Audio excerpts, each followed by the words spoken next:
the man wey sabi, city boy. Hey, the man wey sabi, city boy.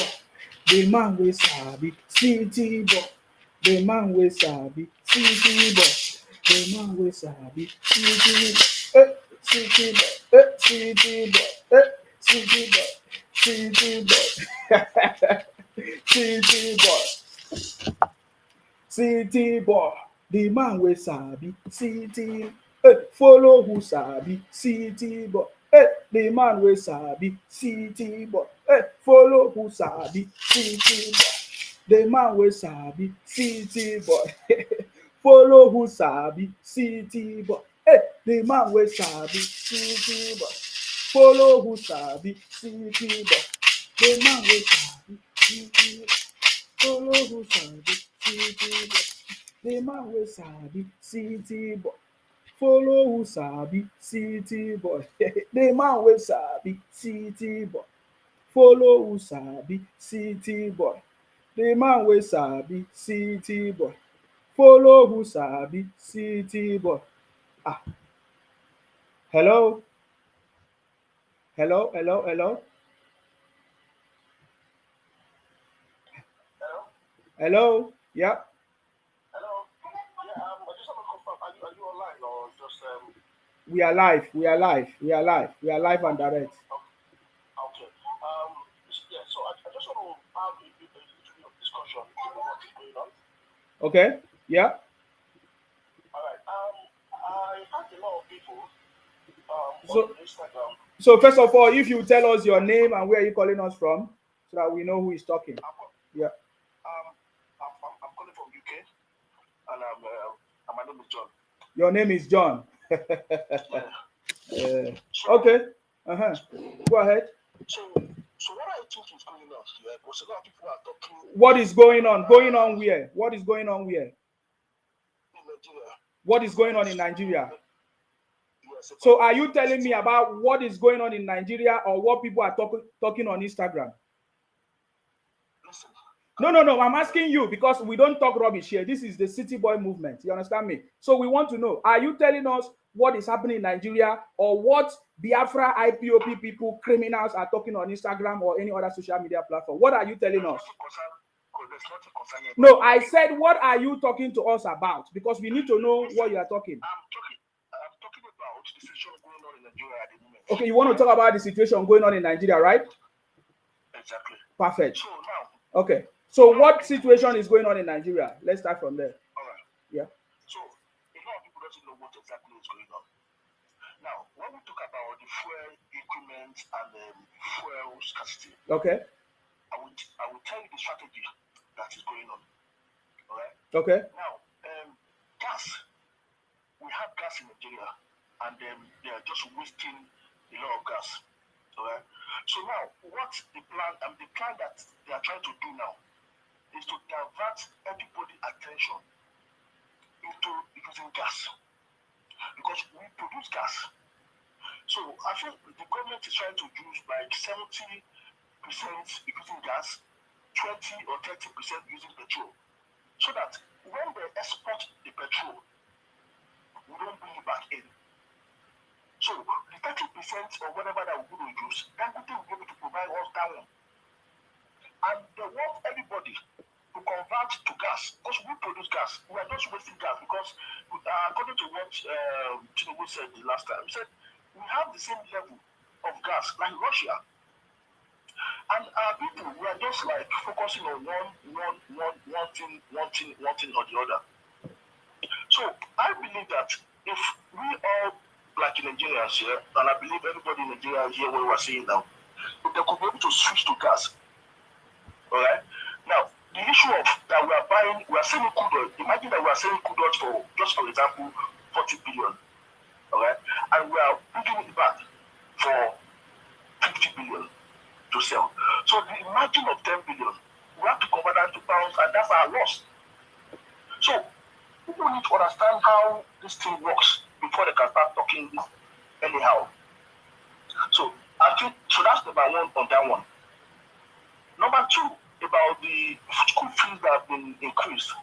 I think lack of knowledge is happening to our people in Nigeria, and they don't. I think they don't really know what student loan is all about, what it means by student loan, and because a lot of people have been talking, they don't get to listen to the news to understand what is going on.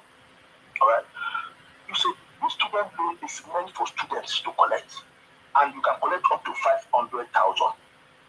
University of Lagos just increased their bills to about 190,000, and everybody is complaining. Now, 100,000, that is equivalent to about how many dollars or pounds? Maybe that's it's not even to it's not maybe $160 or maybe £180 or something like that. Compared to what Ghana is collecting, compared to what UK is collecting. Now, what the government is trying to do, they're trying to make university to be independent. They don't want to be giving everybody any money anyhow. So let everybody sell themselves, let everybody market themselves. You will still see university advertising themselves on national television now because they want to bring more students in. So now you like have claimed their superior now, like they are claiming that they are Cambridge, they are from Cambridge, like in UK. So something similar to Cambridge. The Cambridge, everybody in the UK cannot afford to go to Cambridge because it's highly expensive, and that's what Unilag is trying to do. We have so many other schools. It's not by force you go to Unilag. If you cannot afford Unilag, go to other schools.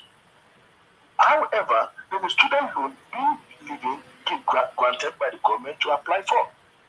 Use the student loan. Instead of complaining, spoiling the government, spoiling the country, making the country look like a crazy in favor of others, we need to respect our country and protect our country in a very big way.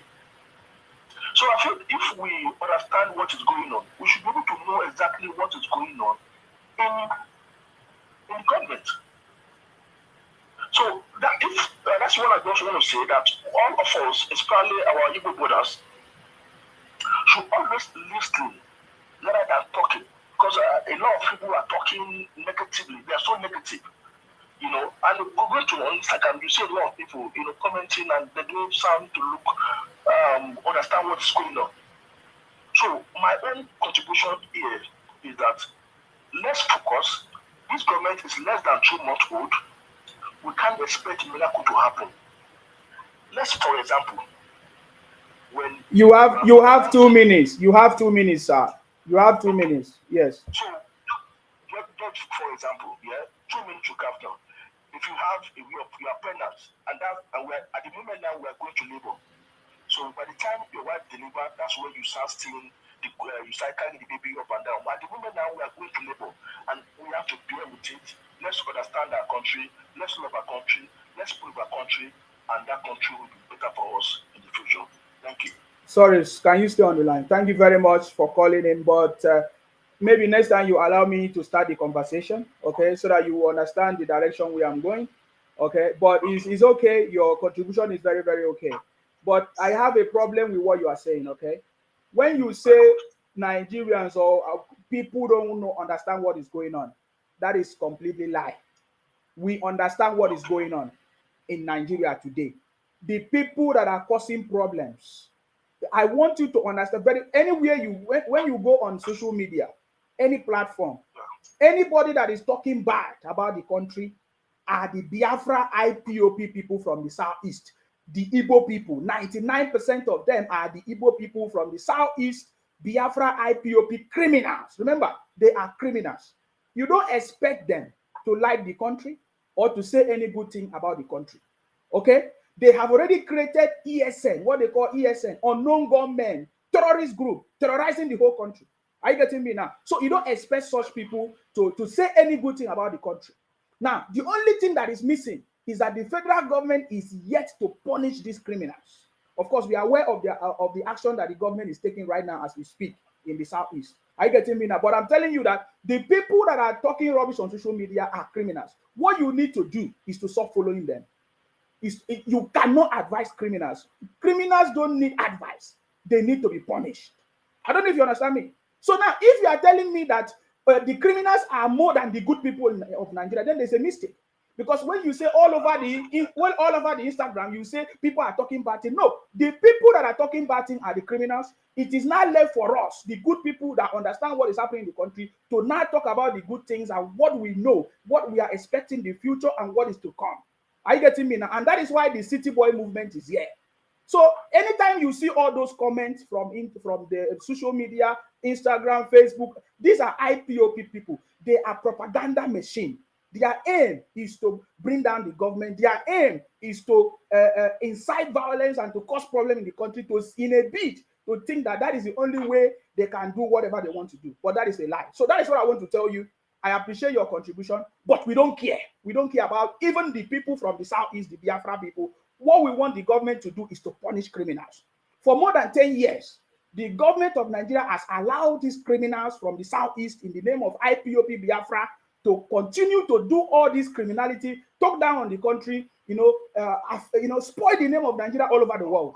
Now we need a government that will make sure that all these criminalities will be punished. So that is what I wanted to say there in that place. So thank you very much for your contribution. I so much appreciate it.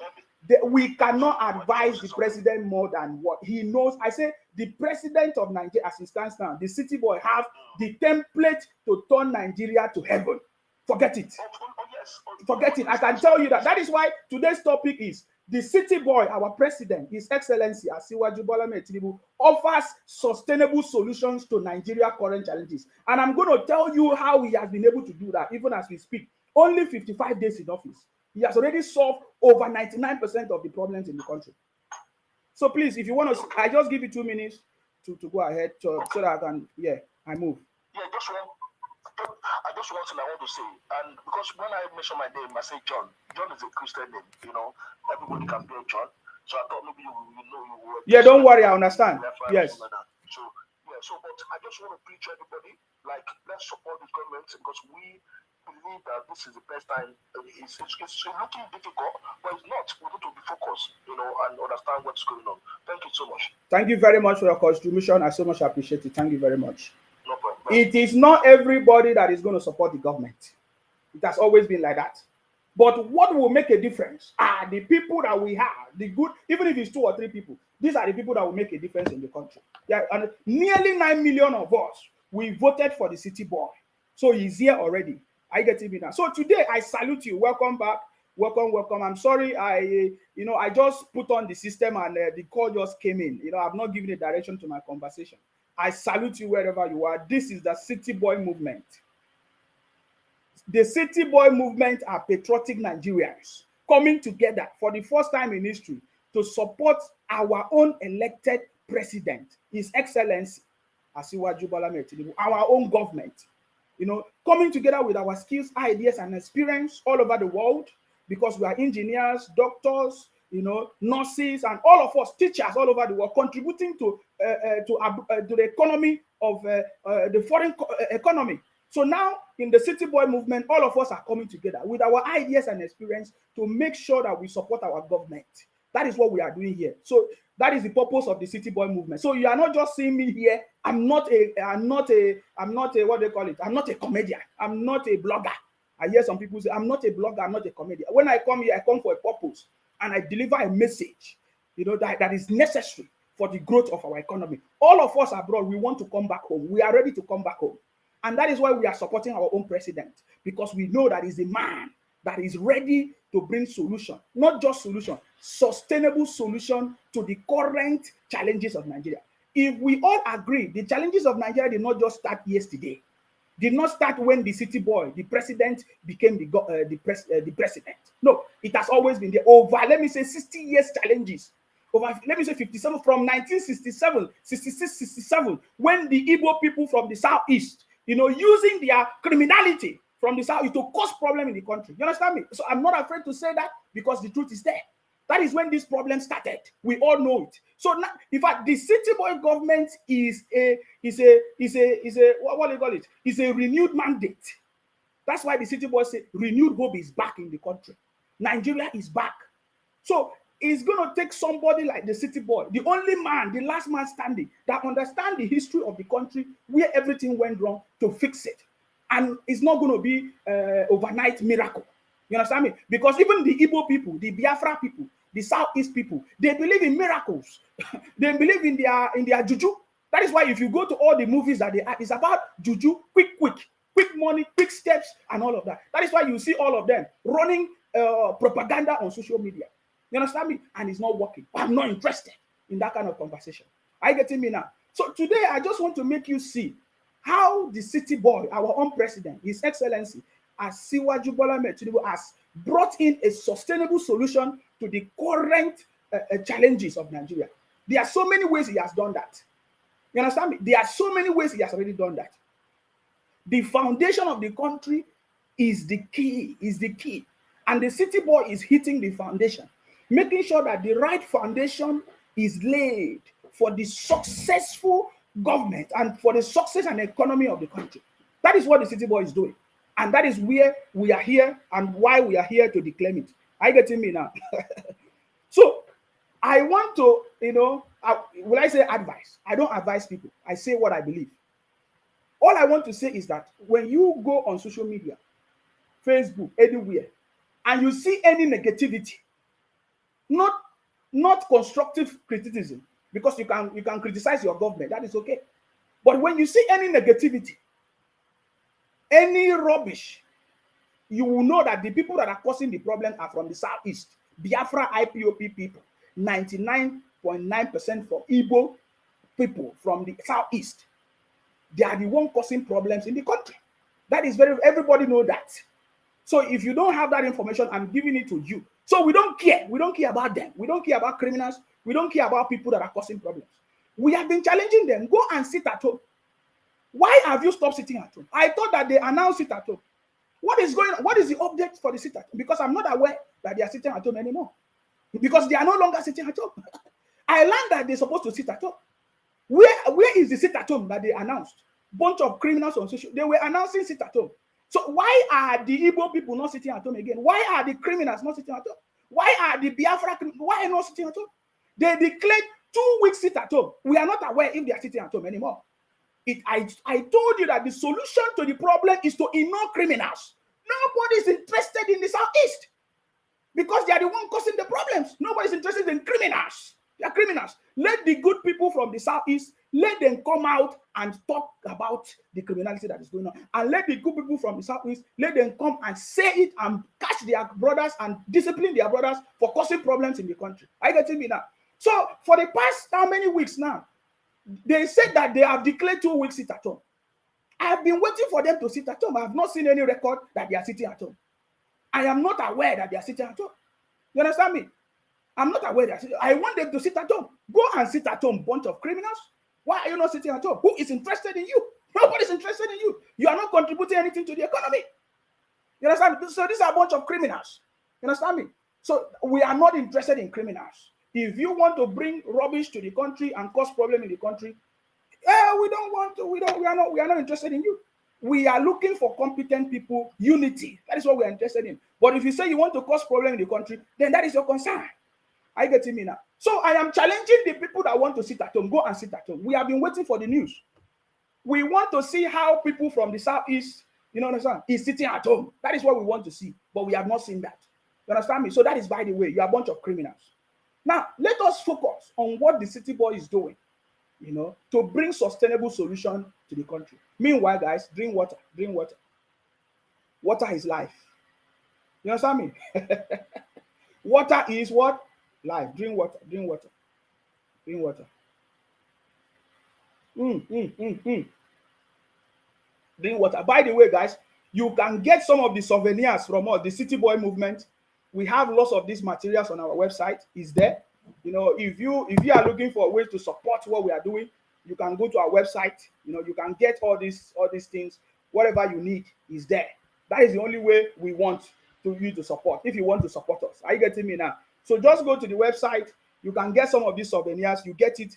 It will be delivered to you anywhere you are in the world. So you can go and get it. You can get the cap. You can get the T-shirt, anything, bag, pen, whatever. You can get this cup, this mug if you want. Everywhere. Because very soon you will understand why you need to be ready for what is already coming. Let me give you breaking news. In the next few weeks, there will be a crash of the cost of petrol in Nigeria. in the next few weeks. In the next few weeks, you'll be shocked. Most of you will be shocked because there's going to be a the crash of the cost of petrol from how much are they saying they are selling now? 615 to 750, whatever. Is there's going to be a crash of the price of petrol or fuel in Nigeria. There's going to be a crash, a complete crash from 600 to 150. It will be in the hundreds. There's going to be a total crash of the cost of petrol in Nigeria. I'm just giving this information for free. Are you getting me now? So just take note. Just go home with that. I'm giving you this information for free. In the next few weeks, you will see a complete crash of the cost of petrol in Nigeria. You understand me? You see, as the city boy is taking steps, the city boy understand the fundamental challenges of the country. Yes. Repairing of the refineries will bring a lot of jobs. It will bring a lot of employment, and then our petrol will be refined in the country. We don't need to be transporting it anywhere else to refine it. You understand me? There are so many refineries now that is getting ready. Repairs are going on. So in the next few weeks, you will see a total crash of the cost of petrol in Nigeria. This is a very important message that I'm giving to you. You understand me? So don't worry about the criminals that are shouting on the street, talking rubbish, making rubbish videos, and talking all kinds of nonsense. These guys are a bunch of criminals. Their job is to run propaganda. Their job is to talk rubbish. We don't care about them. You understand me? You understand me? We don't care about them.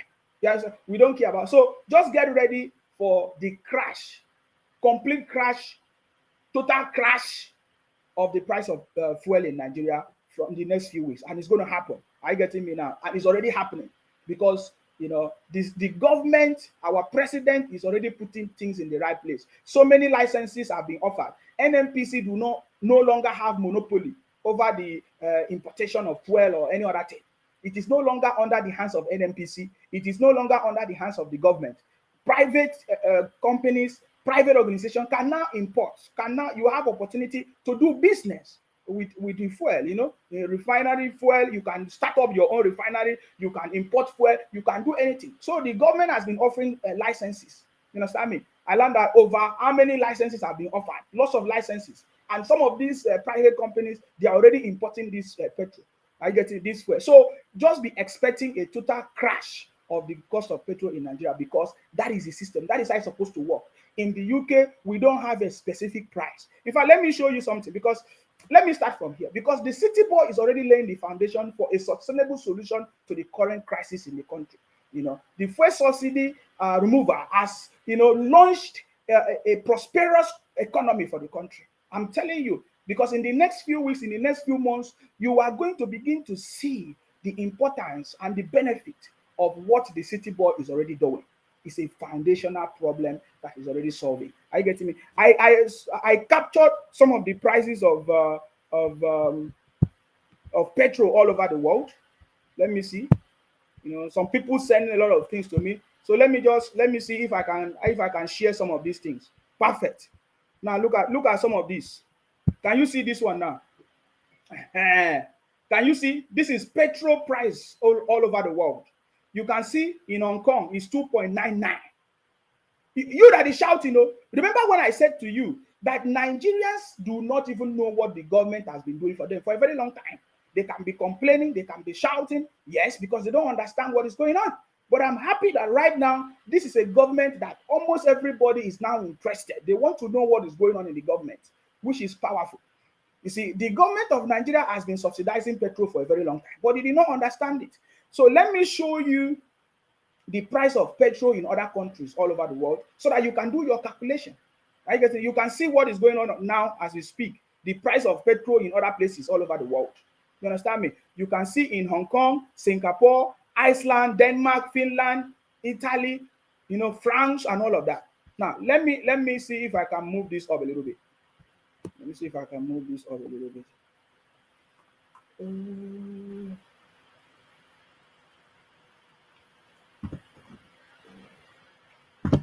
Move this up, huh? Okay. All right. So you see, can you see something there? Can you see where is Nigeria now? Where is Nigeria? No, look at Switzerland. Can you see Switzerland? Can you see Greece?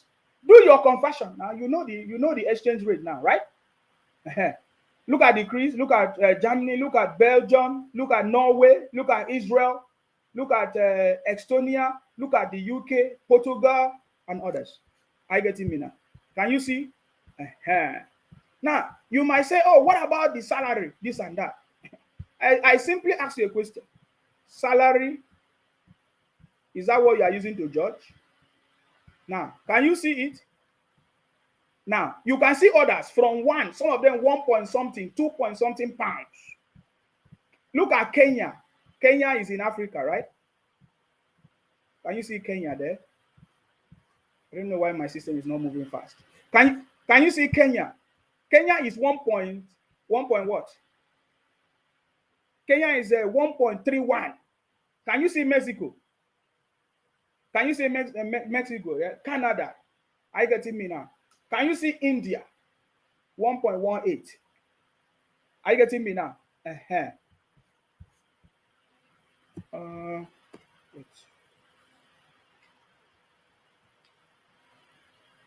Okay. Because I need to be able to move this faster. Okay, perfect.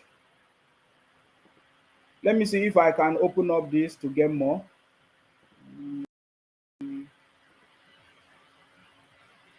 Hey.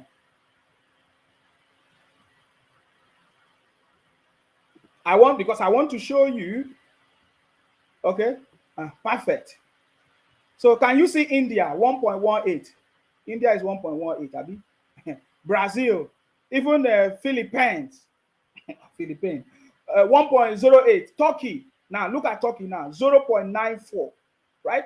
0.94. USA, what? 0.94, right? Can you see Pakistan? 0.92. China, 0.91. Nigeria is where? You see Nigeria? 0.78. You understand me? 0.78. The price of petrol do not have anything to do with economy. I'm not talking about economy. I'm telling you the cost of petrol all over the world. Now, if you want to look at the economy of these countries, you are supposed to say, okay, oh, maybe because the economy is growing, things supposed to be cheaper or things supposed to be less. No. Are you getting me now? It is not what determines the cost of petrol. You understand me? It's the market itself. Are you getting me? It's the market itself. It's the number of competition and it's the number of businesses and the policies in that country. Are you getting me now? So you see now, in the US is 0.94, Pakistan 0.92, China 0.91, Nigeria 0.78. You see that? Argentina 0.77, Indonesia 0.67, Russia 0.62. Do you know why? Do you know why those places the cost of petrol is a little bit less? Do you know why? You can see Russia there 0.70. You can see Saudi Arabia 0.62, right? You can see Malaysia 0.44. You can see Iran 0.36. You can see Egypt, Kuwait. These are places that even have the oil. This is what statistics. So, are you getting me now? Can you see it? So you see the one Nigeria, you are shouting 0.78. 0.7, you are shouting. What are you shouting? It's because you don't know what you are saying. You understand me? The government is on the path of success. You understand me? The cost of petrol in Nigeria cannot be compared to any other place in the world. It cannot. It cannot. You understand me? It cannot. We have a big challenge. The challenge has nothing to do with the cost of petrol and others. We have a challenge of leadership that has not been working for so many years. But right now, we now have a government that is working, that is putting things in place. So what are you supposed to do? Bring your ideas, support the government. Not all these IPOP Biafra people from the Southeast, terrorizing everybody and spreading fake news and propaganda. No. But I'm happy that we also know the people that are causing the problem. You see, that is the biggest difference. So we don't care. We don't care about that. If you even check the comment, you will see where the problem is coming from. These are the people that have been causing problems in the country. So the government must not keep quiet, must not be mute. It is because there is no punishment for criminals, there is no punishment for corruption, there is no punishment for stealing the resources of the state, there is no punishment for spoiling the image of the country. There's no punishment. We need to have policies in place to solve these challenges and solve this problem. Are you getting me now? So that it will not happen again. That is the way to do it. So you can see all over the world, Nigeria is one of the best countries. You can see the price of petrol in other countries. Nigeria is one of the cheapest, 0.78 compared to others. You can see the biggest city that you are trying to go and live. Can you see the cost? Now, somebody is asking me about minimum wage. So if you go to, for example, now, if you go to the US, you see the US now, or if you go to South Africa, or if you go to anywhere, you see, can you see, if you come to the UK, if you come to the UK now, and you say, oh, the minimum wage in the UK is bigger than that of Nigeria, yes, that is why the cost of their petrol is high too. You can see the cost of petrol in the UK, 1.84. Can you see it? So whatever thing that happened, the economy is equivalent to what the resources and the capacity of every country, what is available there. I get me now. Now, our president is setting the right systems in place, putting the right things in place to make sure that we have a functional government. I get me, to make sure that we have a functional system. Now, let me show you something that so that you understand the effect of what the city boy is doing. I get me now.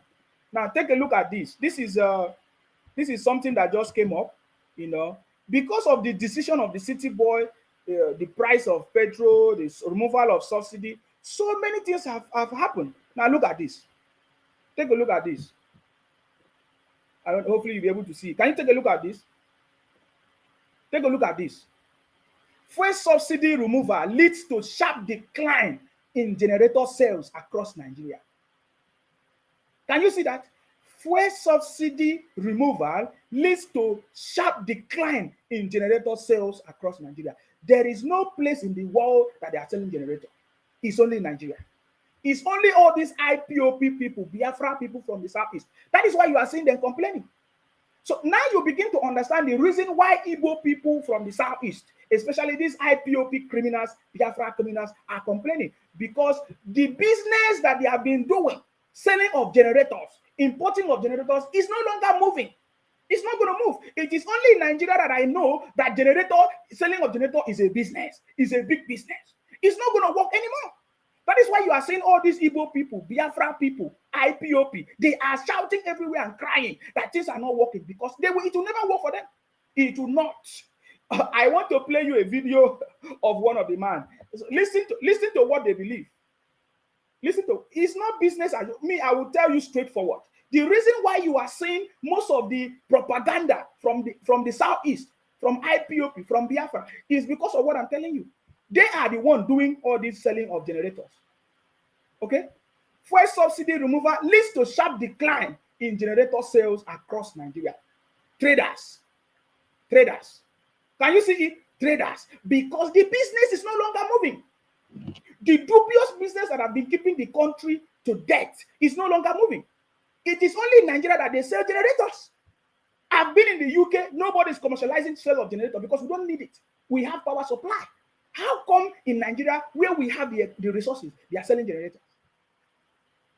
Do you now understand what I'm saying? That President Tinubu is offering sustainable solution to Nigeria's current crisis or challenges. Yes, you can see it. Only the removal of fuel subsidy has had a triple and ripple effect all over every other thing. I seen it.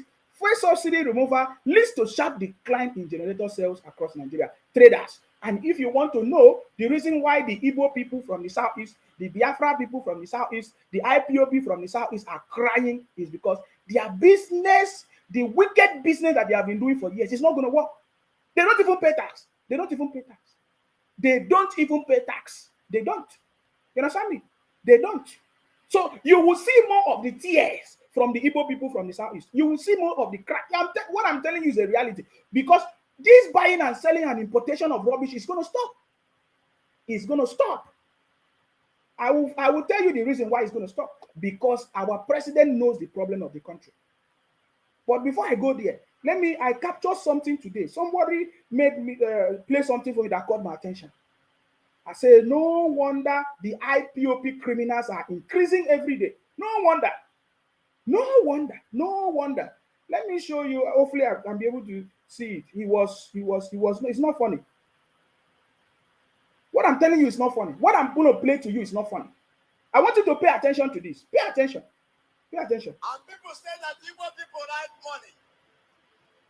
Money, let me send you to people that like you. Do you see it? This is the reason why the people from Igbo, from the southeast are behaving the way they are behaving. Because they believe in witchcraft, fake prophet, yahoo, quick money, and all kinds of criminality. I'm telling you, even the one that is called a pastor, this is a pastor telling this now, saying this. He said that Igbo people believe in money. They say Igbo people. Now listen, I'm connecting this conversation to what I'm trying to explain to you. Remember, that is why the IPOP criminals are everywhere, causing problems. Listen, Let me send you to people that love you. They say that Igbo people, all the tribes, say Igbo people are the lovers of money. Money. Go to the people that love you. You see it? This is the kind of things that they listen to. This is the kind of thing that they believe. That is why in their movies, you see them doing conjure. They do juju, they do all kinds of things. They do sacrifices, they do blood. You want to get money, you come do this, do that. Because that is what they believe. That is what they believe. Is it working for them? Yes, it's working for them, if you ask me. Let them do more and get more money. You understand me? But did you listen to what they are saying? Now, it's a belief that Igbo people love money, so money is coming to them. This is what the man is gingering the people, and they are happy.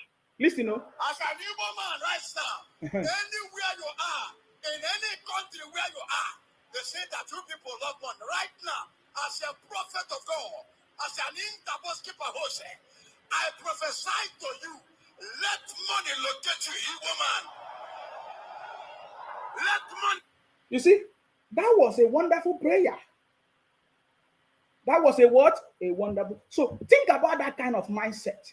Does that kind of mindset bring growth, integrity, sincerity to the country? No, it will not.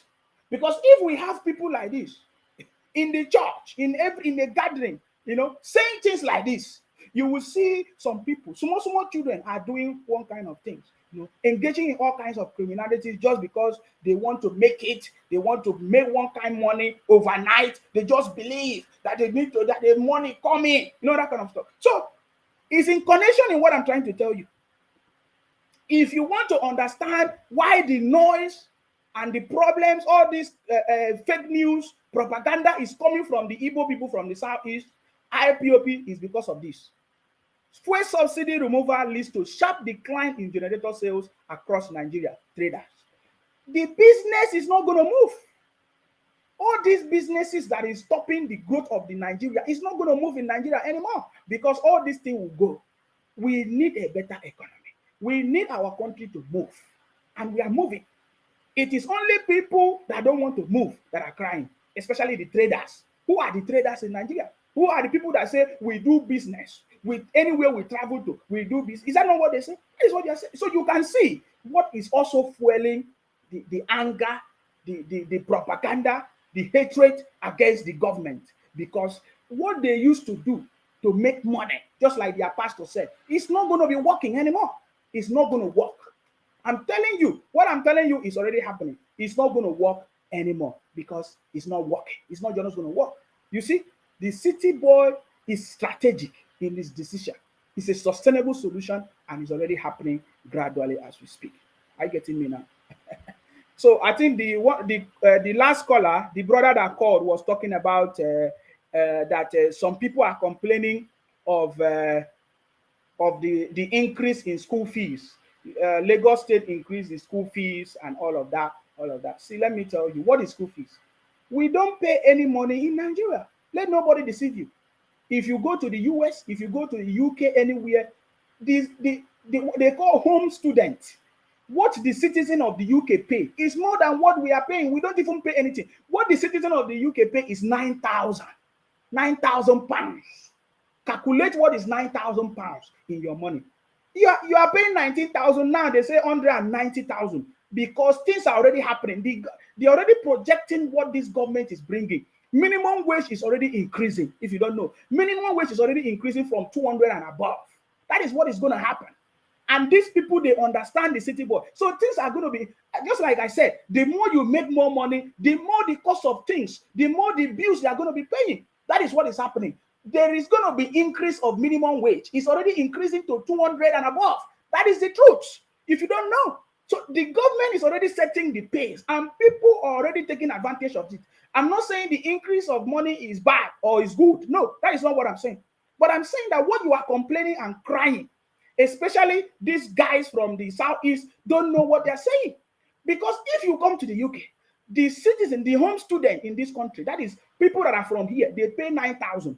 Foreigners like us, we pay from 15,000 upwards.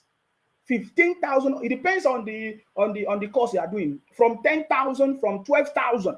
It depends. If you are doing undergraduate, you from 11, 12,000, 13,000, even more. But the citizen in this one, they pay 9,000. Understand? So you are paying 19,000, 50,000, 100,000, and you're crying. What are you talking about? You don't know what you're saying. And if you are saying that the economy of the UK or US is so better than yours, why do students, they take student loans? Do you know what is student loans? Just like the one that the government is trying to provide in Nigeria. You will never see any student in the UK or anybody from the US go to school with their money. They take loans. It's not easy. See, I want to tell you, you need to appreciate what you have in your country because you don't know what you have. The day you wake up and understand how Nigeria is the giant of Africa, in fact, the motherland of the whole world, you don't understand it. You understand me? Yes, there are some challenges. Every other place, every other country in the world have challenges. But then we now have a government that is bringing solution to those challenges. Are you getting me now? So, and just like I said, the only people shouting and causing problems on social media everywhere are the people from the southeast. They are IPOP Biafra criminals. They are just looking for any small thing that they can use to amplify and run their propaganda against the government. That is what they are known for. So please, if you are having any conversation, you need to bring the right message. Don't say Nigerians. These guys, they say they are not Nigerians. They say that they are from Israel. That is where they say they come from. So please stop calling criminals Nigerians. Stop calling people that they say they are not Nigeria. They don't want Nigeria to move. They want destruction in the country. Stop giving them credit. Stop giving them Nigerian names. They claim Nigeria when they cause problem, when they want to cause problem. You understand me? You understand? When they are in a big problem, they claim Nigeria. So please, don't say Nigerians don't understand what is going on. We understand what is going on. We know that we have a government that is putting things in the right place. It's just 55 days in office. So he's already setting the pace and putting the right things in place, the right systems in place for the growth of the country. Are you getting me now? That is what we want. And that is why the government, we strongly support our government. All of us in the City Boy movement, we support our government because it's on the right track. This is the best government so far in history. Anybody that is against it is a criminal. You understand? It's a criminal. You understand? He doesn't want good thing for the country. Now look at it. The government is already taking steps, to cushion the effect of the current crisis. Now, more monies are now going to be given to the governors. Of course, look at it. President Tinubu approved establishment of infrastructure support fund for states. So more monies now are going to be given to the state. This is the name of the establishment. It's called Infrastructure Support Fund, ISF, for 36 states of the Federation. You know what I mean? As part of the measures to cushion the effect of the petrol subsidy removal. Are you getting it now? So now, the government already is making sure that there are monies, resources, funds available for the state government to use it for the development of the state. We need to make this message very clear. Most of you don't know that the person that is responsible for the development of your state is your governor. He has nothing to do with the president of the country. The president has his own role, policies, security. Policies, security. That is the job of the federal government. Policies, security. Policies, security. Policies, security. Simple. Any other thing, development of your state is in the hands of your governor. So, in case you don't know, in case you're on social media shouting, just like all these IPOP criminals from the southeast, these Igbo people from the southeast, IP Biafra from the southeast, instead of them to hold their governors in Anambra, Enugu, Abia state, go and ask your people, Biafra people, go and ask your people go and ask your governor, what is he going to use the money that the federal government is giving them now to do? What are they going to use the money to do? This is what you should be doing. Because your development in the state is in the hands of the state governor, is of your governor. That is why Lagos State is developing, because the governors in Lagos, the governor in Lagos is doing something. Even as this, you may not agree, but they are doing something. That's what Akwa Ibom is developing, because the governor in Akwa Ibom is doing something. Kaduna is developing because the governor in Kaduna is doing something. The same with River State. What is your own governor doing in your state? Now that the federal government is telling you that now this fund that the federal government have released, this is a signal for you to understand that if there is no development in your state, the state governor, your governor is the problem. Now they have given this money to your governor. They are going to give this money to your governor. Go and hold your governors accountable, because they are the one responsible for any problem. If you don't have good road, hospitals, anything, it is your governors. I get me. Now, the only thing that we are urging the federal government to do is to run a transparent system. That is what we want. Let the federal government hold these state governors accountable. And how can they hold these state governors accountable? By running a system. Let us have a database. Let us know how much is being given to these governors. Of course, we have estimation. Let us know. Let the federal government make sure that the governors in the state use this money for a specific project, and this should be announced. It is not something that should be hidden or that we need to go and read on paper to find out. No, the government should take a deliberate step to make sure that everybody know how much money is distributed to all the governors in the state. We need to know it. There should be a system. Like in the UK, if I want to track how much my councillor or the mayor of my community is, the system is transparent. It's to the public. It's for the public consumption. So why we should have a system? We should have a transparent system that will make sure we monitor how much money the state governors are receiving and how much they are using, what they are using it for. This is how to be able to hold the governors accountable and hold our leaders accountable if we want to progress in that country. What is lacking? What is lacking is accountability and punishment for criminals. If we can achieve accountability and punishment for criminals, this government, the city boy government, will be the best government. So that so many ignorant people that don't know that monies are being given for the state governors for development and they don't use it, people will begin to know. Every time, lots of people, especially those people from the Biafra IPOP from the southeast, they don't know this. They always say the federal government, the president. They don't know. So it is the job of the federal government to run a transparent system that will let everybody know who is responsible for something. So that when something go wrong, when something go well, we can know who to hold, who to praise, and who to accuse. This is what we need. I get me now. This is what we need. And of course, I can see that the city boy is already on track. Understand me? The city boy is already on track. By the way, let me just take your attention back.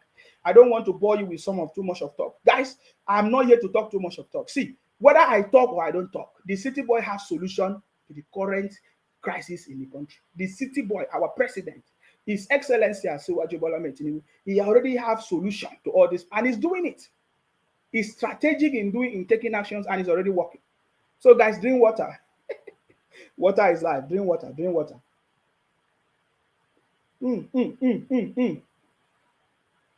Drink water. By the way, the Labour Party people are now, all of them, they disown Obi. They are beginning to disown Obi. You understand me? They are beginning to disown Obi because the truth is now coming out gradually. We told you now. Look at it. Making Obi our presidential candidate, regrettable regrettable. This is Apapa's faction. Of course, many of you know that the Apapa faction of Labour Party have been declared victory over any other factions in Labour Party. Many of you know. So now, Apapa is telling you that making Obi our presidential candidate regrettable. I seen it. Making Obi our presidential candidate regrettable. Apapa. Now, some of you might not know that. They did not know. Maybe they pretended they did not know. They should know. We know. From the beginning, we said that Obi is a failure. We already know it, from the beginning. Now, some of you don't know why. Obi normally told you that the best advice he got from a madman. Some of you have forgotten. We have not forgotten all these things. I will show you something. In an interview, Obi confirmed that one of his best friends is a madman. I'm telling you. So Obi always use emotions and lies to try to entice people. Now, the people that supported him, they are now beginning to see the truth. They are saying, making Obi our presidential candidate regrettable. They are regretting it. Are you getting it now? They are regretting it. Do you know why they are regretting it? Let me see if I have the video. I will show you something here. I will show you why they are regretting it. Oh God. I will show you why they are regretting it. I will show you why. Don't worry now. This is the city boy. The city boy is here, guys. City boy. The man with sabi. City boy. The man with sabi. City boy. The man with sabi. Follow who know. Follow who know. Follow who sabi. You understand me? The city boy. The man with sabi. You understand me? The man with. Now, I want you to listen. Because some of you don't know, when we used to say this thing, you don't understand. Listen to Obi in an interview, explaining who the kind of people that he listened to, his best friends. I want you to pay attention to this. On love and care and understanding of every other person. Obi is telling you that he love and care, understanding of every other person. Where? Where did he do that? There's no place. There's no place he does. There's no evidence of anything he just said now. But one striking thing that you need to understand is what he's going to say next. This is what he used to deceive some people from the southeast. Maybe he used in the name of IPOP working for him. Of course, we know that IPOP was there to work for Obi. We know. You understand me? That's why he never condemned me. But I want you to pay attention for this. Listen, As a governor, I listen to everybody. He said, as a governor, he listened to everybody. Where? There's no evidence for that. There's no evidence for that. He never listened to anybody. There was a faction in Anambra State, Anglican Church, Catholic Church. They don't agree. He didn't even listen to the doctors. He didn't even listen to the teachers. There was no way Obi listened to anybody, anywhere. But he thought that people are forgotten. You understand? He thought that people are forgotten. But now listen. Listen, I'm coming. Because I want to give you a Because you're not just listening. 2 days ago. Now, listen to this story now.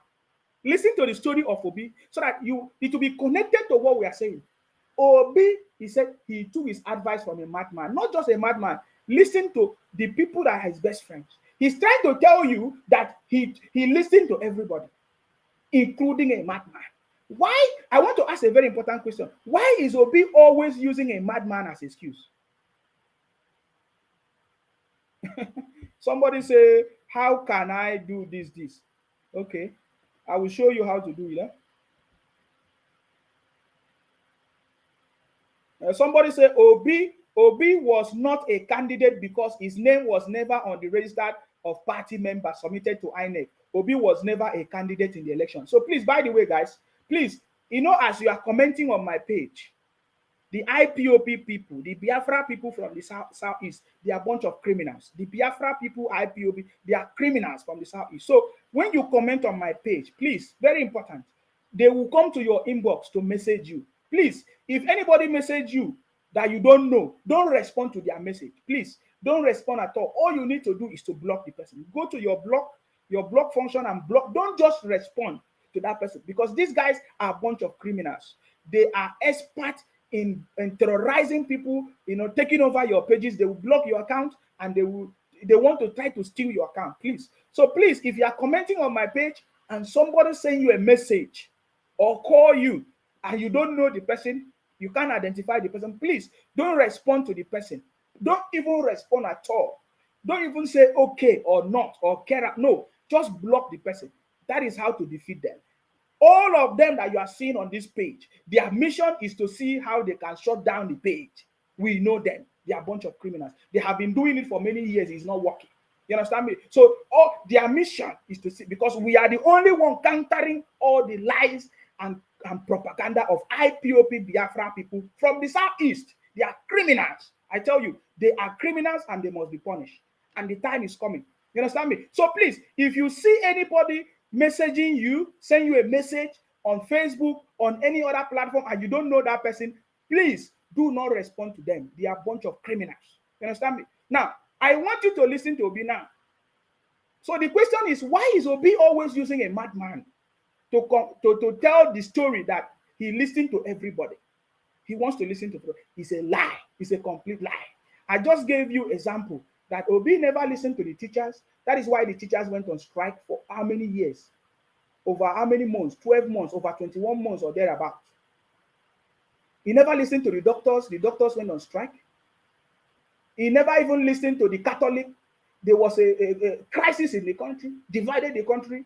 The same way Obi is trying to divide Labour Party now. So I don't even need to preach more for you to see what I'm trying to tell you. You understand me? Because as it is sweeting us now, it depends them. See, this is the time that we are going to review all the lies of IPOP, Biafra, Obi, and all of them. You understand? Because it's coming to pass. You see that now. So all he's saying is lies. There is nothing that Obi has ever said that is the truth. I've not seen anything. The only truth that Obi said is that he takes advice from a madman, and you will see where it came from. It was not by mistake. You know, the time I used to play that short video that Obi said his best advice, he took it from a madman. Many of you argue with me. Now, I want you to listen to Obi sitting down in a calm situation, telling people who his best advice is and who he listened to. I want you to listen to him. Go and ask anybody who knows him on chat. I have a friend. Everybody knows him. He's a madman. Obi have a friend, and everybody knows him. He said he's a mad man. I want to take it back so that you understand what I'm saying. Please, I want you to listen. Why is Obi always telling a story of a madman? I don't know what he feels that if he tells a story of a madman, maybe we'll believe him. Who is believing him? I want you to pay attention. Listen. Go and ask anybody who knows him on chat. I have a friend. Everybody knows him. He's a madman. He lives in Onitsha. Obi have a friend. He's a madman and he lives in Onitsha. Did you see that? Now, let's continue. In secondary school together. Everybody knows. Whenever I see him, I must stop. Wherever Obi see this madman, he will stop. What kind of a story is that? Is this a man that wanted to become a president of a country? What kind of example is given? What does that mean?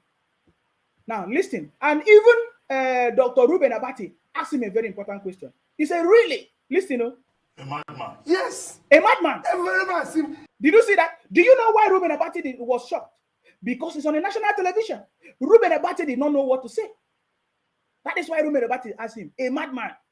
I want to go back because I'm going for something. I want to share a message to you so that you will understand the foundation of all these criminals, IPOP, Biafra people from the southeast, where the problem is coming from. I just played to you a video of their pastors praising them that money is coming to them, that they should believe, and they believe. Okay, now listen to Obi telling you that he has a best friend. His best friend is a madman. Why is a man who wants to become a president tell us stories of mad people? I don't understand. I'm yet to understand what he is trying to explain. Now listen to him. We were in secondary school together. I have a friend. He has a friend. Everybody knows him. He's a madman. He lives in. Obi's friend is a madman, right? Listen. We were in secondary school together. Everybody knows. Whenever I see him, I must stop. A madman. Yes. Ruben Abati asked him, a madman. That tells you that something is wrong. But you see, Ruben Abati did not want to embarrass him. He just asked him, a madman, just to be sure. So Obi is proud that his friend is a madman, yet he never find a way to cure his friend. His friend has been a madman right from school. So remember, Obi's friend right from school has been a madman. And now he became a governor. Even as a governor, anytime he drive and see his friend, a madman on the road, he will stop. That is the only solution Obi offered. This is what Obi wanted to offer to us. He's a criminal, bunch of criminals. Now listen, let me go back there so that you pay attention to what I'm trying to say. Because I know some of you might not listen to what I'm trying to say. Pay attention to my message. Obi has a friend right from secondary school. He's a madman. Obi did not do anything. Obi did not help him. Obi did not do anything. The only, he said, ask everybody. They know me, that my best friend is a madman. He was my friend right from secondary school. That even anytime I pass on the road, I will stop. So he will stop. It means his madman is either in a bush or somewhere. Him driving in a car, he will stop to see his friend. Pay attention though, because so that you understand what is going on. I don't know where these people come from. I don't know what is in their brain. Counting money in Onitsha. Listen, no. Everybody knows him. He's a madman. He lives in Onitsha. We were in secondary school together. Everybody knows. Whenever I see him, I must stop. Oh, it's a shameful thing. You see, they believe in madness. They believe in fake pastors. They believe in miracle. They believe in juju. They believe in all kinds of stupid things that I don't understand. So Obi has a friend right from his secondary school that was a madman. So I don't want to go deep, but listen to what Ruben Abati said. Ruben Abati said, a madman? Listen. A madman. Yes. A madman? Whenever I see him, we were in secondary school together. He confirmed it again that he was in secondary school together. Now, the reason why I'm playing that to you is because Nigeria is blessed for not making the huge mistake to have made somebody who does not know what he's talking about the president of the country. Are you getting me now? And now everybody is regretting, telling everybody that they regretted making Obi their presidential candidate. Do you see it? Many of you have not seen it. I show you now. Making Obi our presidential candidate regrettably regrettable. Apapa's faction. This is from Labour Party, Apapa's faction. Do you know why? Now, let me show you now. So when you see this video, don't think that is a joke. First thing I did in Anambra State, the best advice I got in Anambra State to stop crime in a place called Opiweka was I got the advice from a madman. So you see, so if you are shocked how Obi happened to get the best advice from a madman, I have been able to explain it to you. Because I remember during the campaign, when I normally play this thing, some of you did not pay attention.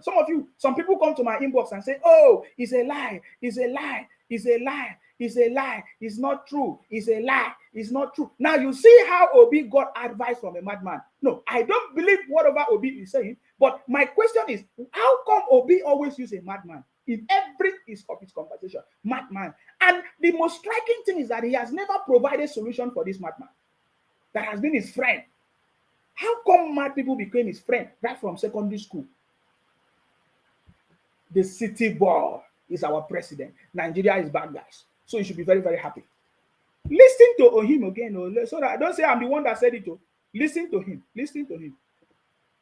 First thing I did in Anambra State, the best advice I got in Anambra State to stop crime in a place called Opiweka was I got the advice from a madman.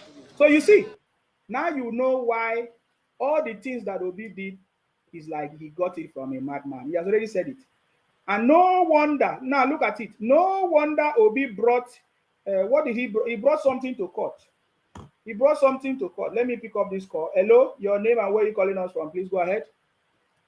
Good evening, sir. My name is Rita. I'm calling from Lagos. Hi, Rita, go ahead. What's your contribution, please? I'm fine. Yeah, my contribution, you really touched the place that I've actually been talking about. The amount of pressure and propaganda they put in trying to disqualify Buhari and Tinubu. If we put it in every state governors, the whole country will be in order. Because federal government cannot be in Abuja and at the same time be in Lagos or be in Akwa Ibom or be in Delta State. Yes. Somebody is responsible for each state.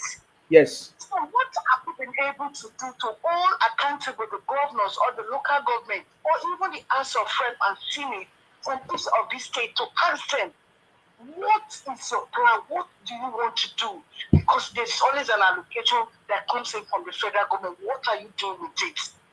Yes. Nobody has been able to like if you see this kind of pressure that they are putting now. You know, if 20 people come out in each state every day, they are in radio, they are in TV, they are in Facebook, Instagram. You know, pushing these people. You know that each governor will sit tight.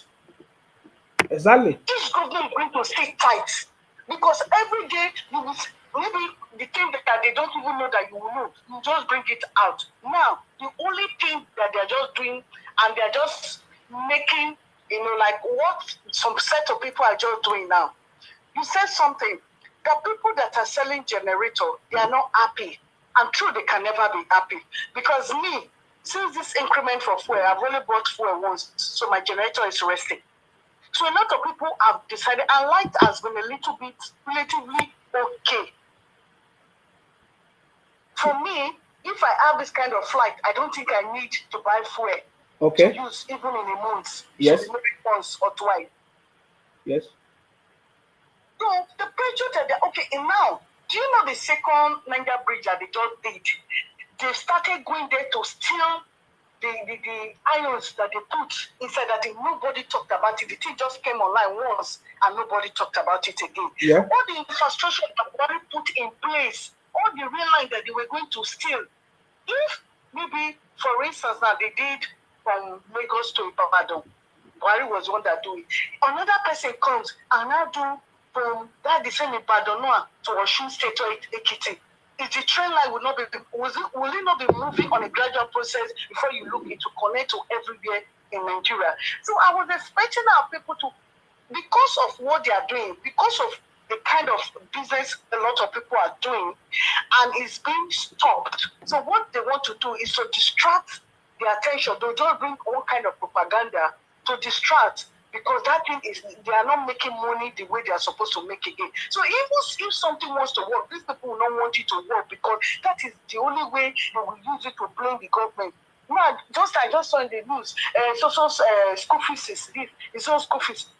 Ejele now posted this thing in his page. I saw the Unity school fees. It wasn't what they were ever talking about. You know, somebody would just sit down and say, what will I do? Just for me to have cloud in my page, they will just bring, and nobody want to listen and even listen to the news and hear. This government is one government that is always coming out and always explaining themselves, talking and talking, even if they're not doing much. This is just 53 days, like we always say 55 days. Do you ever think just 45 days and 55 days for a miracle to just happen? I don't understand.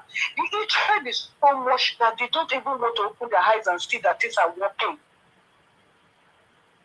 They don't, and once you have hatred, you cannot realize when something good is happening. That's just the truth. You can't realize it. My sister is in South Africa. How much are they buying for in South Africa? How much are they buying for in South Africa? She told me the money that we are not even buying for in Nigeria yet, that our money is small. Okay, now I don't know, you would have seen some this thing that are showing people trekking and there's no traffic again. Yes, it should be that. Over there in UK, how many people drive that car? Is it not train and buses they take?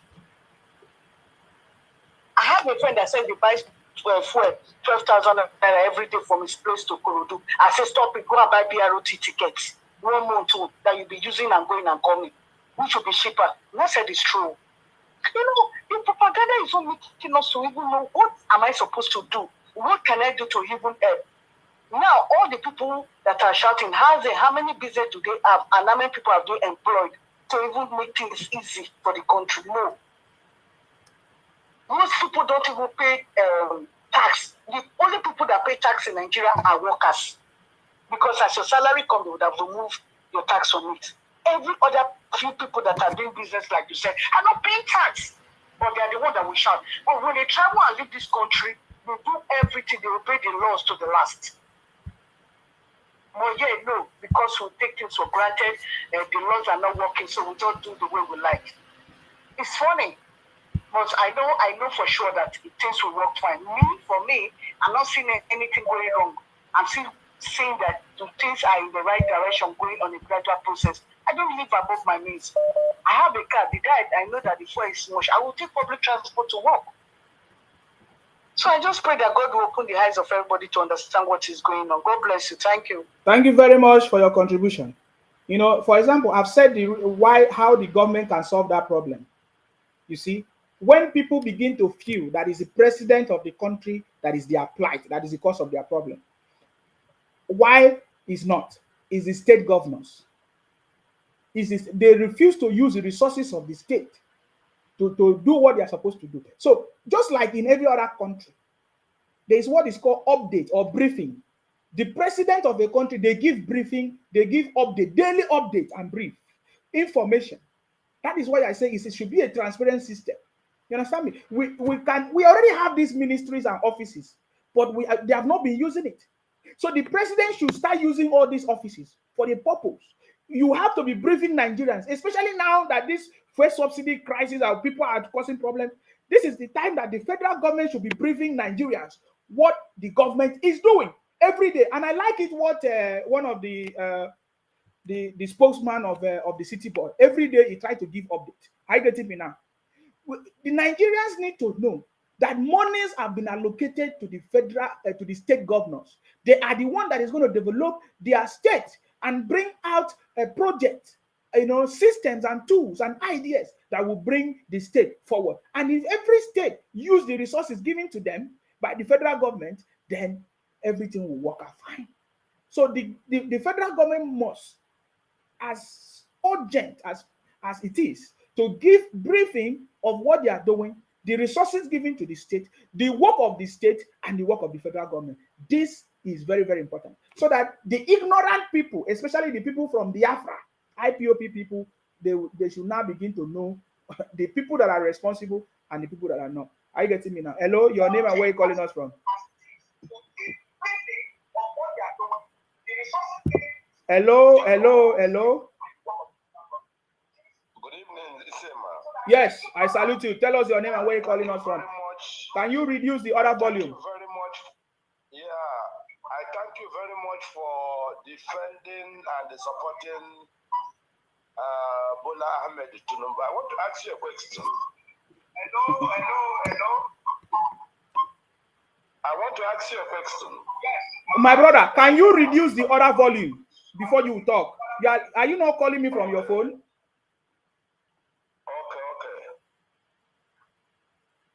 I want to ask you a question. Go ahead with your question. Yeah, have you gone and buried your mother?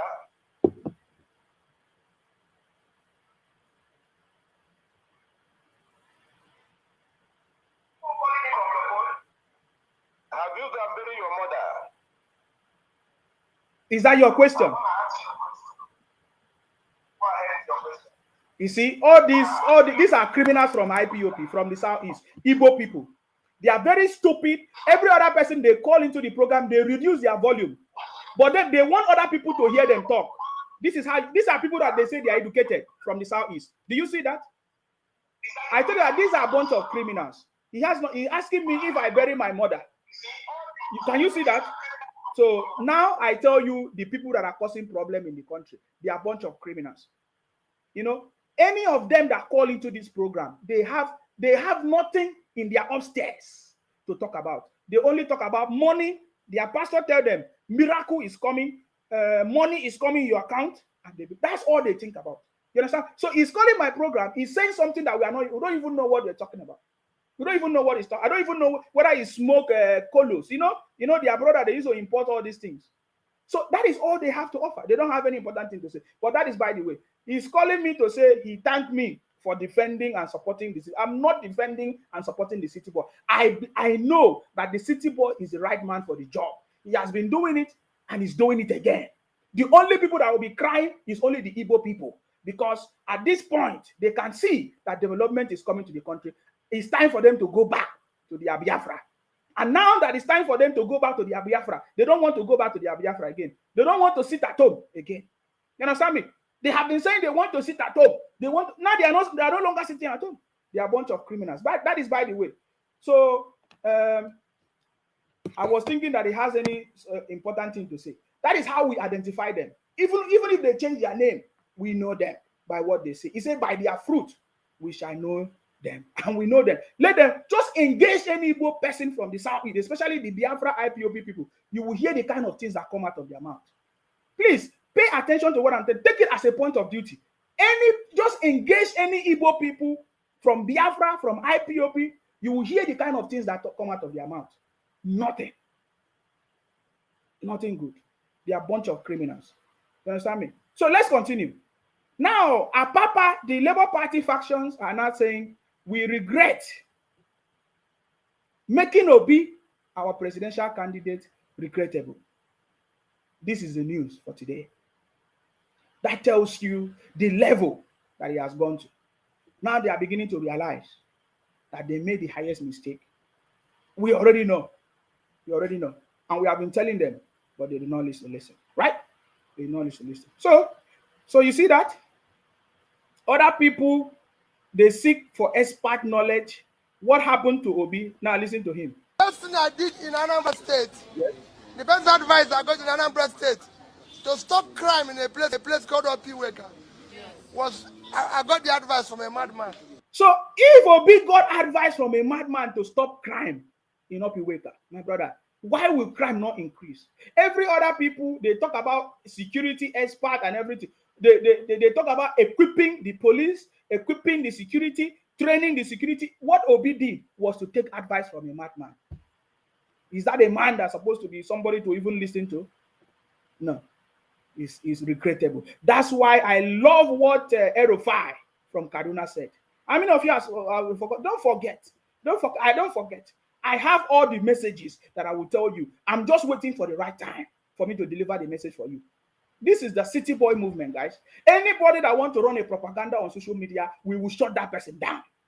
I'm telling you, except we are not interested because they are a bunch of criminals. But if there's anything, we will shut that person. Now, look at what Erofai said about Obi. Listen. He can't go anywhere. Peter Obi is a Nollywood actor, and that's all he will be. Is this not true? Have we not confirmed it today? Have we not confirmed what Erofai told us about him? They have confirmed it. Erofai told us that these boys are a bunch of criminals. They are only acting Nollywood movies. That's all they specialize in.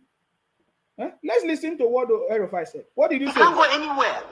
Peter Obi is a Nollywood actor, and that's all he will be. Exactly. What did he say Obi is? Listen, no. He can't go anywhere. Peter Obi is a Nollywood actor, and that's all he will be. Thank you very much, sir. It's of no doubt that what you have said is correct. We already said everything will come out very, very well so that other people will understand what we have been saying, right? You see that? That's it. They are a bunch of criminals and they cannot bring that criminality here. The time that maybe people used to be deceived for what they are saying is over. You understand me? The time that people used to listen to their criminality is over. Now, remember our conversation today. You see, President Tinubu offers sustainable solution to the Nigerian current challenges. How do we know? Now, I want you to listen to our president. There has never been any president in history that have done this or that have said this. Now, I want you to listen to him because now you know that the city boy is in the right. He knows the solution to the problem and he's doing it. He's bringing solution to the problem. All you need to do is to pay attention, support him, and be patient and give him all his ideas if you want. But if you don't want to support him, we don't care. We don't care about you. You are a criminal. If we catch you, we will treat you as a criminal. That's all I want to tell you.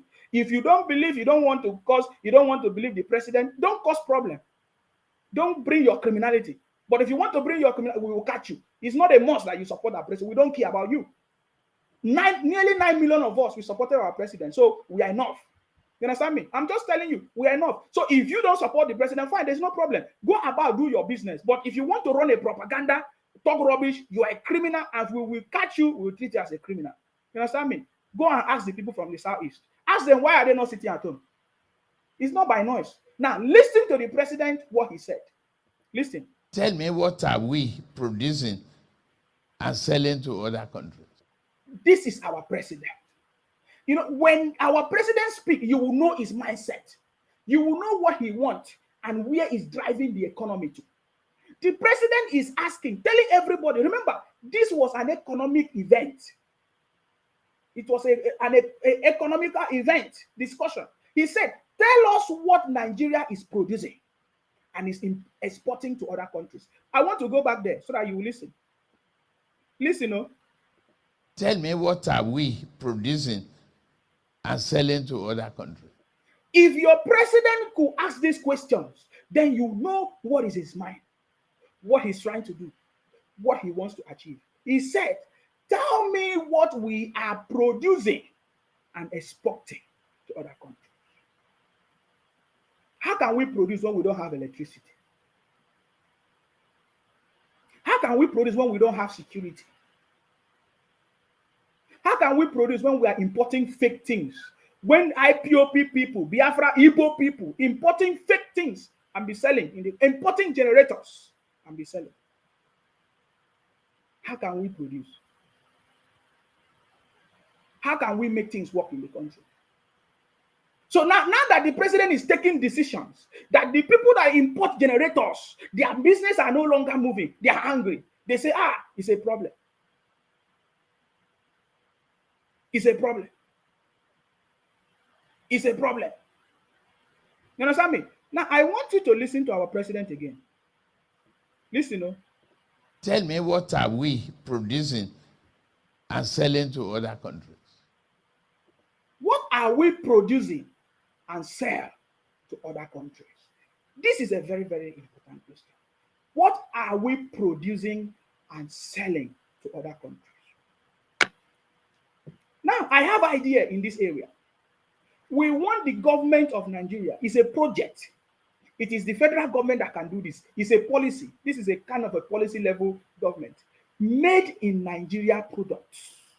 In fact, we already have a system in place to execute. We are going to announce it very soon. Made in Nigeria products. This should be a policy that the government should be promoting right now. Of course, I so much appreciate the government for the interest in agriculture. Remember, food is the number one priority of every state. Food, security, and what? Shelter. That is the three most important duty of the government. Food, security, and shelter. This is of the federal government is the number three. This is the three most important job of the federal government: food, security, and shelter. Are you getting me now? So the government of Nigeria should look at policy promoting made in Nigeria products. Made in Nigeria products. Resources to promote small-scale industries, farmers, agriculture, rice production, and garri production. Somebody the other day was telling me that, do you know that Nigeria import garri from China? And our president is watching? What is that? So the president is already asking, because the reason why I'm bringing this up, because I know that the president has a solution. Our president, His Excellency Asiwaju Bola Ahmed Tinubu, offers sustainable solution to Nigeria's current crisis. That is the truth. What is he doing? He's already laying the foundation. He's already laying the foundation. We don't want importation of goods, of food in Nigeria. We don't want it.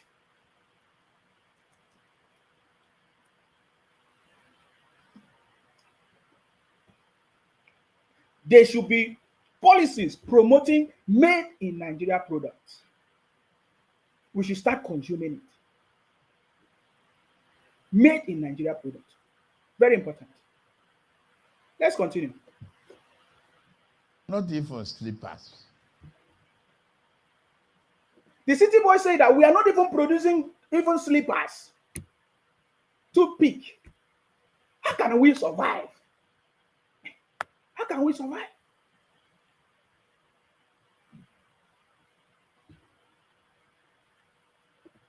We eat the skin of our cows instead of turning them to beautiful bags and shoes. That is powerful. Eliminate that. Do you see that? Eliminate that. This is the president we are talking about. This is the president that we have now. So that is his mindset. That is what he's working to achieve. But how can this work if we don't have security in place? If we don't have electricity in place?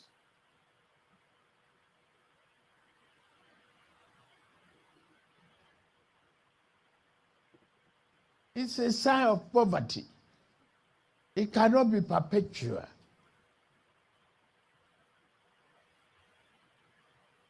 We work hard together, collaborate with private sector. You are all here. You see that? So this is what we want the federal government to do now. And we want daily updates and briefing of what the country, of what the government is doing. So that all this propaganda of IPOP, Biafra people, we will, we will destroy it. It's very easy to destroy the criminals. It's because we never have a government that have been interested in stopping these things. You understand me? This is what the city boy is doing. They want to continue to eat pomo. Listen, very important information.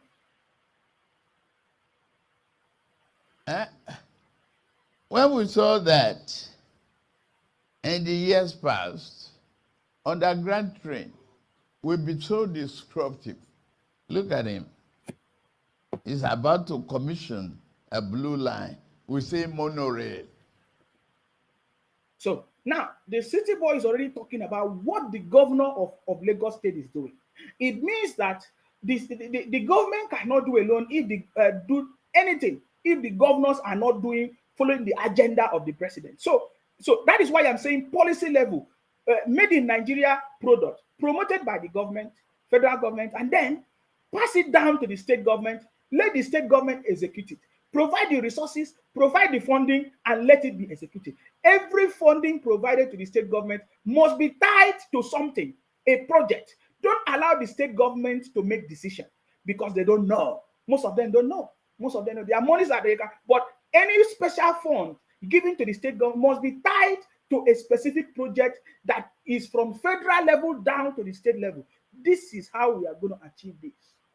Are you getting me now? For me, I've already said, made in Nigerian product should be policy of the government. That will begin to enable people to start producing, start thinking, start going to farming, start doing things that will bring our economy up. Are you getting me now? So this is how we know a government that is ready. And this is who our president is. So that is what he's working towards now. That is what he has removed the first subsidy, and now we can see how useful it is. Resources has been made available to the state government. Are you getting me now? A multiple exchange rate has been removed. Are you getting me now? Of course, the minimum wage discussion is already there. Increase of the minimum wage and all of that. Then agriculture, fertilizers to the whatever. Of course, I'm aware that the federal government has already declared state of emergency on food supply, food in the country. So this is made in Nigerian product should be a policy that must be passed down from the federal government to the state and all of that. This is how we are going to make sure that we become sustainable. Understand me? Somebody say a government that doesn't care about the poor masses, you will continue to be poor. We don't care about people that have poor mind. Understand me? We don't care about people that have poor mind. All right. So, as we can see, the government understand what is going on and is taking steps to make sure that all these crises they are settled as soon as possible. And that is why we are supporting him. And there is nothing that can stop. So anybody that is running propaganda, continue running your propaganda. You are not going to stop what we are doing, and we are doing it, as never before. Now, let's go back to this conversation before I move. You understand me?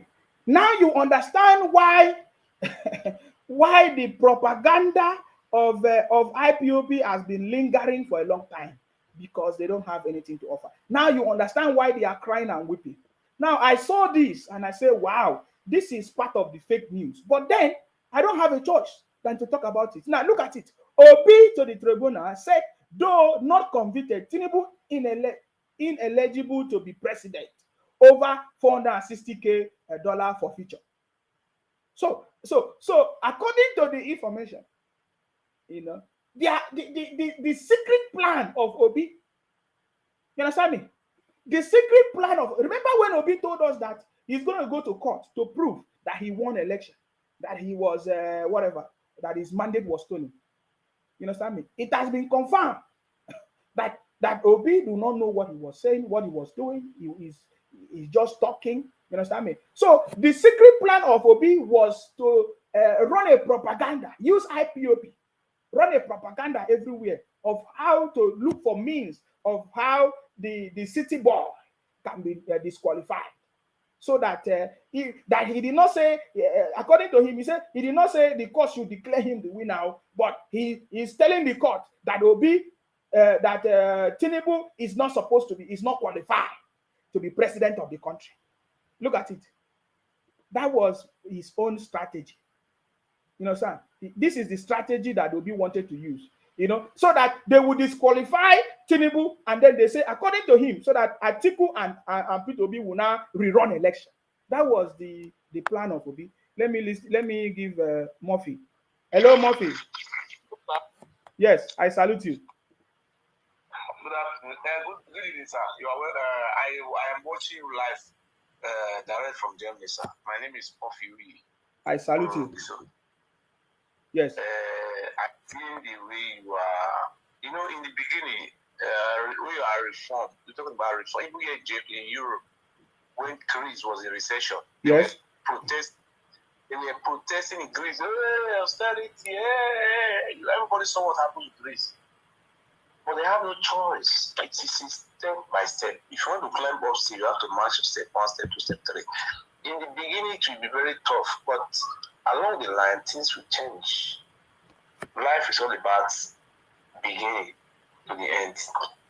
So when they are saying they remove subsidy from fuel, we must be used to it. The only thing you said, those are the big points, is that the minimum wage, the government are working, trying to do something about the minimum wage so that things can be balanced. Yes. And I am not what do you call it in English? I am not against the reform. This in English we call it reform. In Europe, before German can give you money or IMF, they will tell you have to reform. If you don't reform, they will not give you money because the money will be wasted money.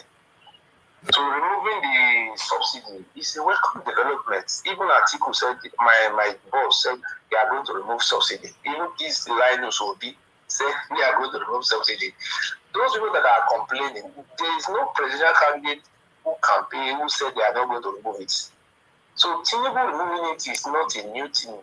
It's a part of the campaign promises. And they have done it. Tinubu have done it. So there is something I want to use this opportunity to say. I know many people know me. I'm calling President Tinubu or even let me use the federal government to make sure that the IPOB,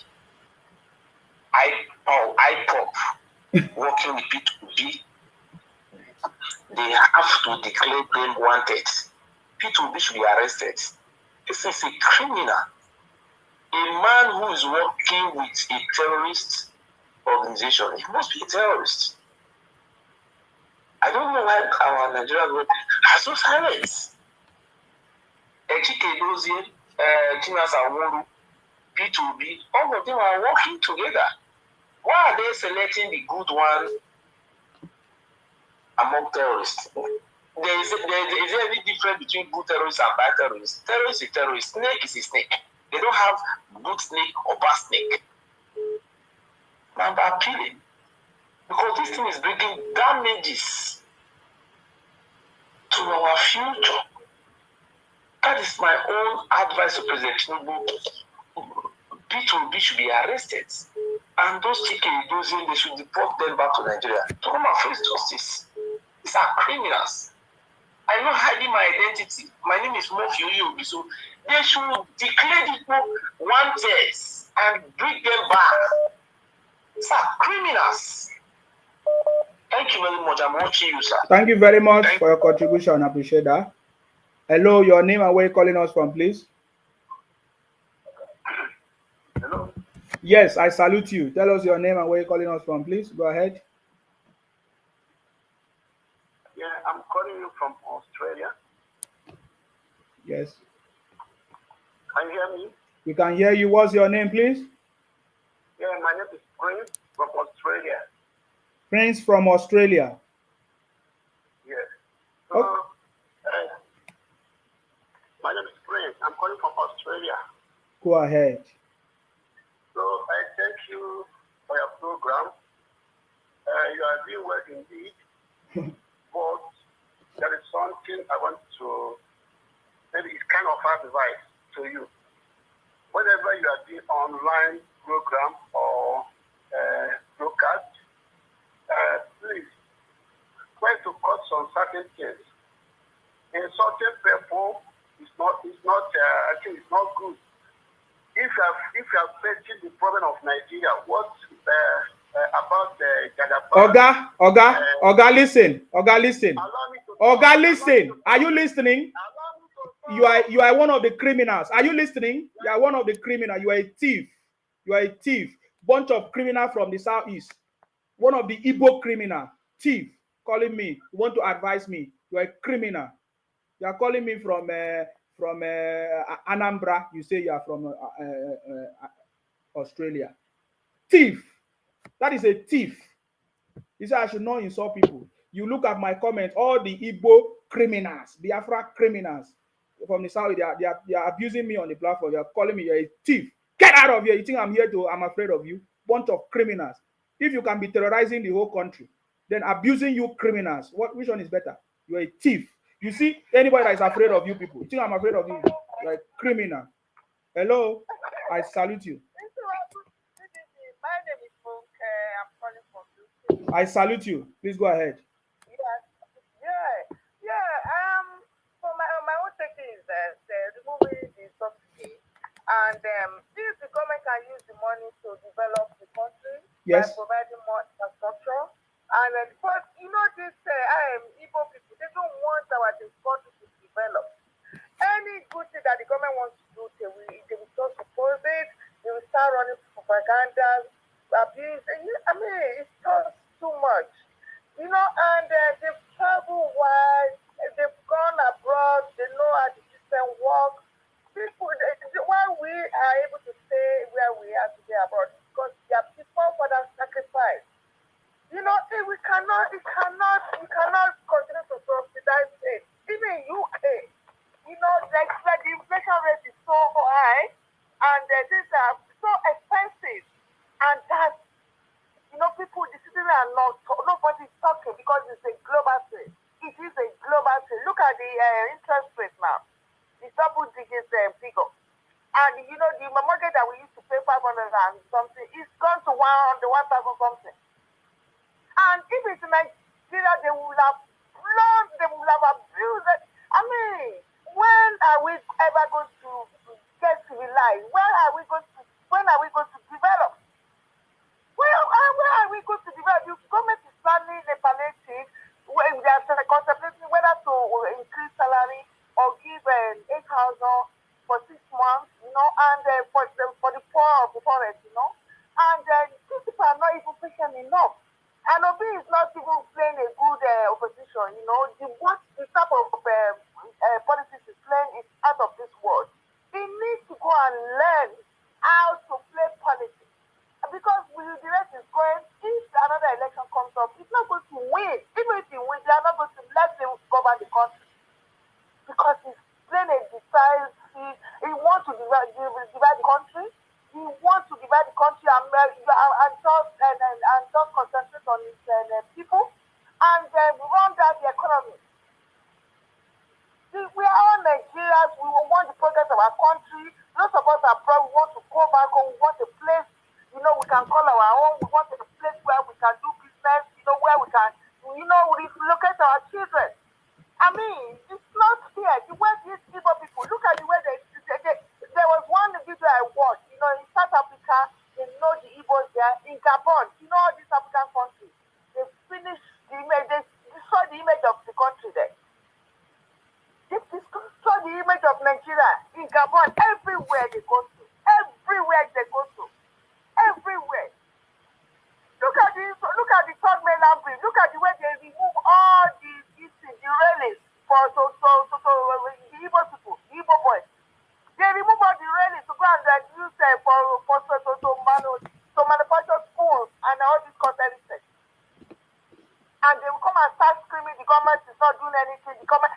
and that's the third mainland is at the verge of collapsing now because of all these people. And you look at the new rail line, same thing. They will go and remove the rail line. I mean, what's their problem? And they will come, they won't stay in their state, they won't destroy the infrastructure in their state, they come to other people's state to destroy the little money the government has spent to develop that state, and they will not even pay, they don't even pay tax. They don't pay tax at all. They don't, but one Igbo man said that he only pays 6,000 tax per year. Can you imagine? What is 6,000 naira going to do? What is 6,000 naira going to do?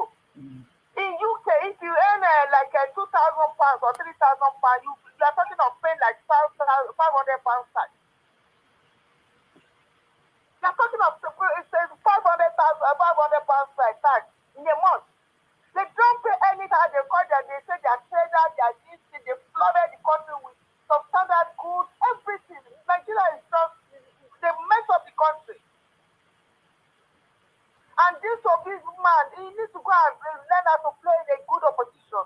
He needs to go and stay down somewhere and think about what he's going to do in 2027. Not running propaganda. Nobody's going to give him the presidency. He can never rule us. We will all protest. If they cannot even unseat President Tinubu. If they do, we will all protest. Because we don't want Peter Obi as president of our nation. That's my take. Thank you. Thank you very much for your contribution. I salute you.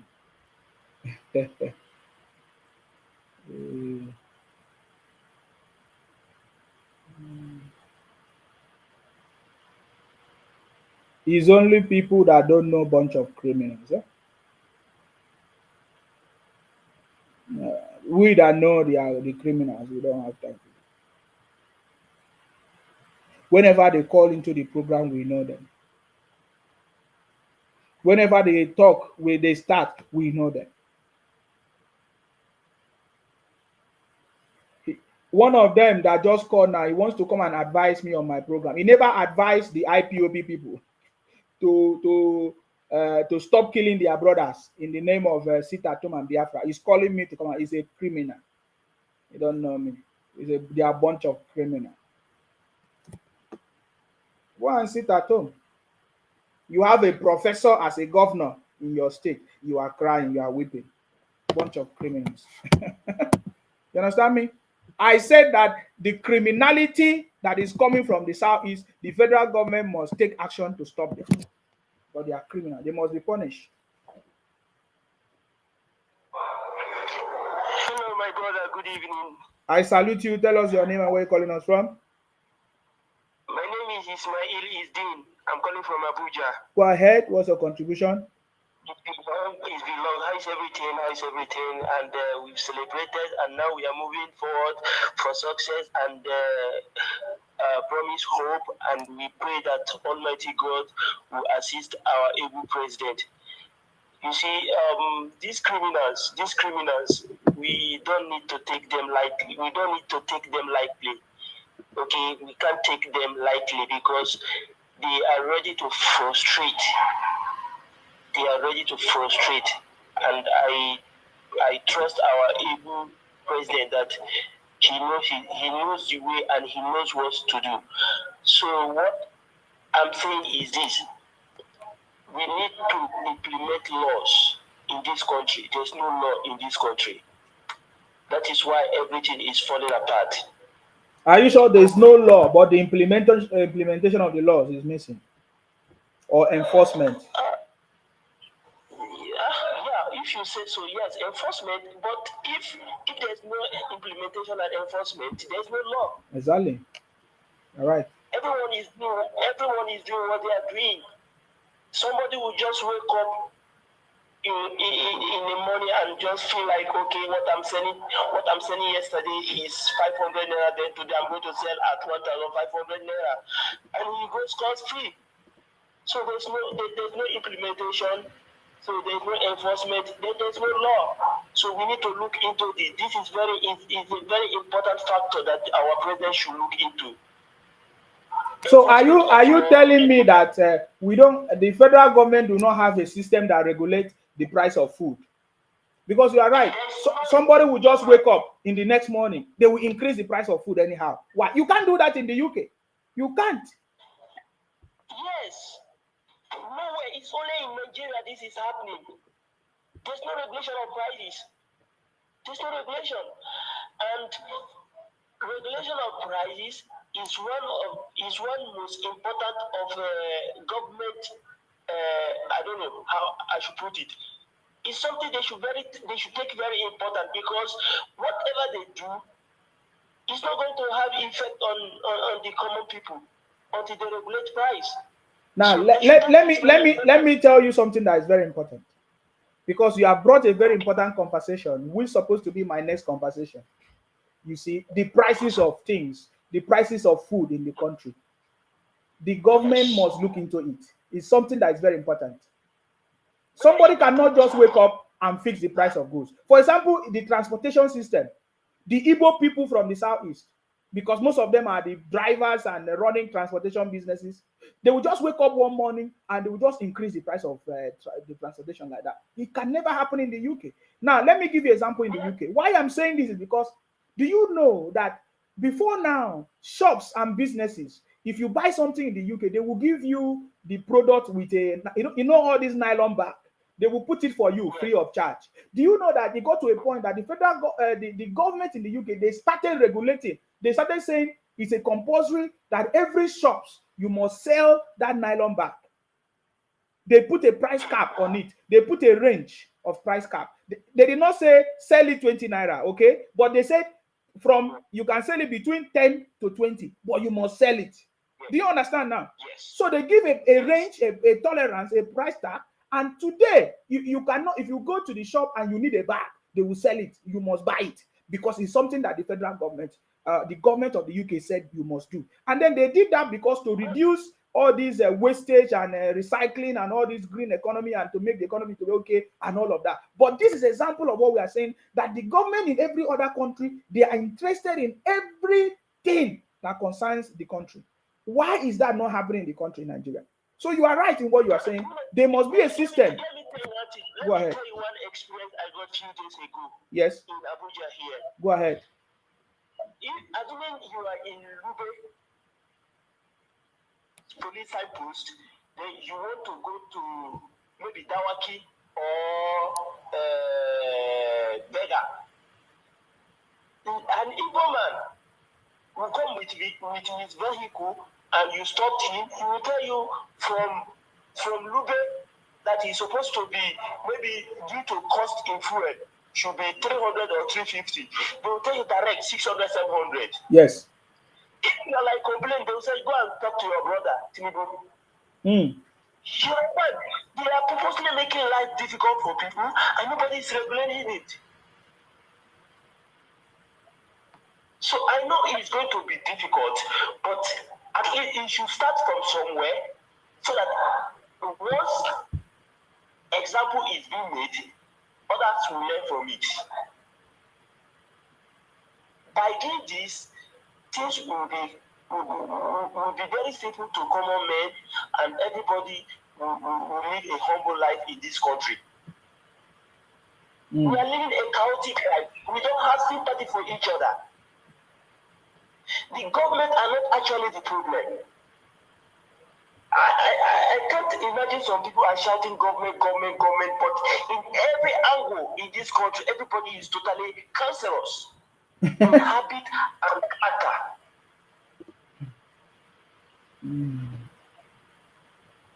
So we don't know how we are going to escape through this in this country.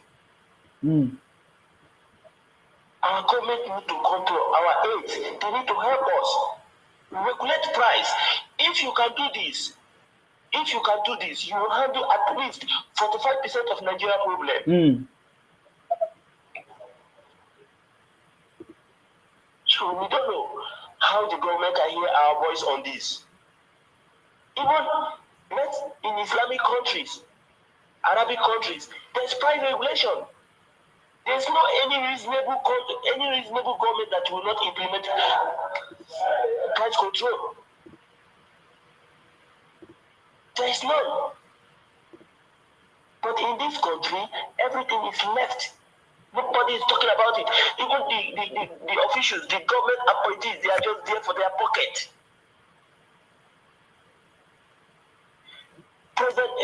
The former President Buhari is a very nice man, and he mean well to this country.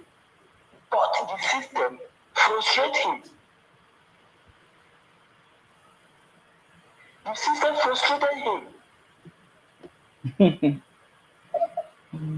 So I pray that the system will not frustrate our able President Bola Ahmed Tinubu. I pray for him.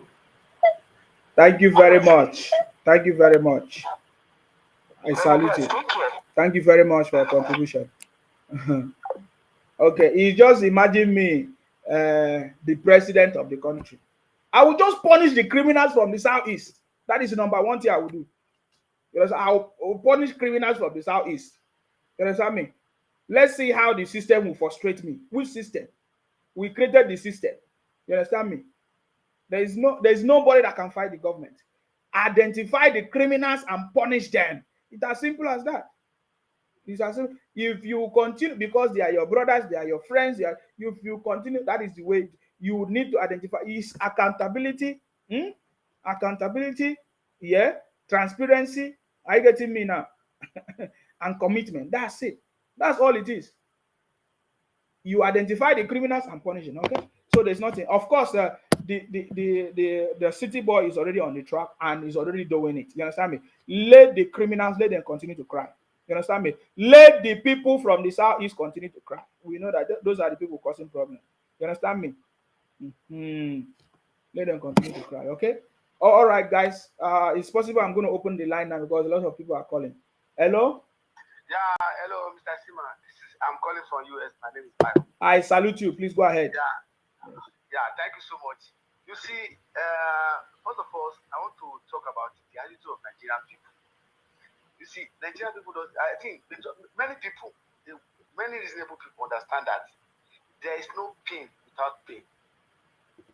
That this process, we should understand that all the candidates of this election said they are going to remove subsidy. So removing of subsidy, we made the comment to save more money so that those money will be diverted to most of the things we need in the country, in education, health, schools, and other things that make life easy for the people. And let me tell you, majority of those people that are shouting, none of them prefer to pay tax. Look at the kind of taxes we pay, direct tax and indirect taxes we pay in the Western countries. When Nigerians travel to foreign country, nobody will tell them before they behave themselves. But these are the kind of people they start making noise. Nigeria is this, Nigeria is that. Nigeria is still better, but majority of them does not understand. They want things free. Challenges build a man, and it is the strong men that build a nation. We have to face these challenges together. We have understand the situation that we cannot continue to pay subsidy for few individuals, and only few people benefited from this subsidy. Majority of the poor Nigeria are not benefiting. So it is better for the government to stop it. Why are they ranting? Even if we have been a president, you couldn't have done better than removing the subsidy. So that is the truth. But because of the hate they have sown in their mind, so they begin to try to find all way of telling lies. Look at how they want to blackmail the Supreme Court of Nigeria. Telling lies. And I wonder why Supreme Court has never made one as a scapegoat. Because it can never happen in Western countries when you attempt to blackmail the highest court of the land, Supreme Court. Whoever that initiated that fake news will be arrested by the FBI, and they are going to prosecute that person, and it's going to serve it as a deterrent to most of the stupid idiots that believe in telling lies and propaganda. The last time they say they saw the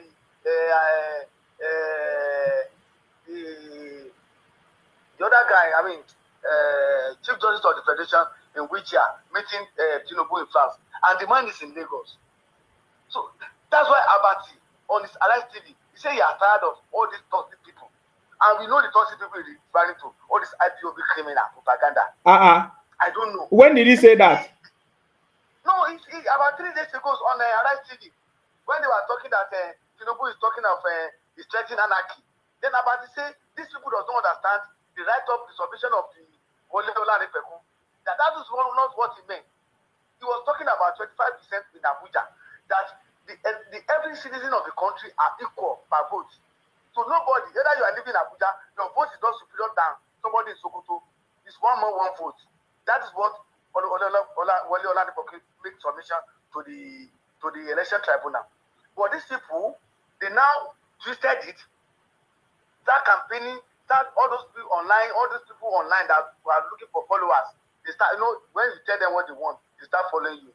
When you stop telling them what they want, they stop following you again. That is what Tinubu say, they are headless mob. They don't have brain. It's one-way traffic. They were all wired the same thing. So one moment you said hatred against the country, you get follower.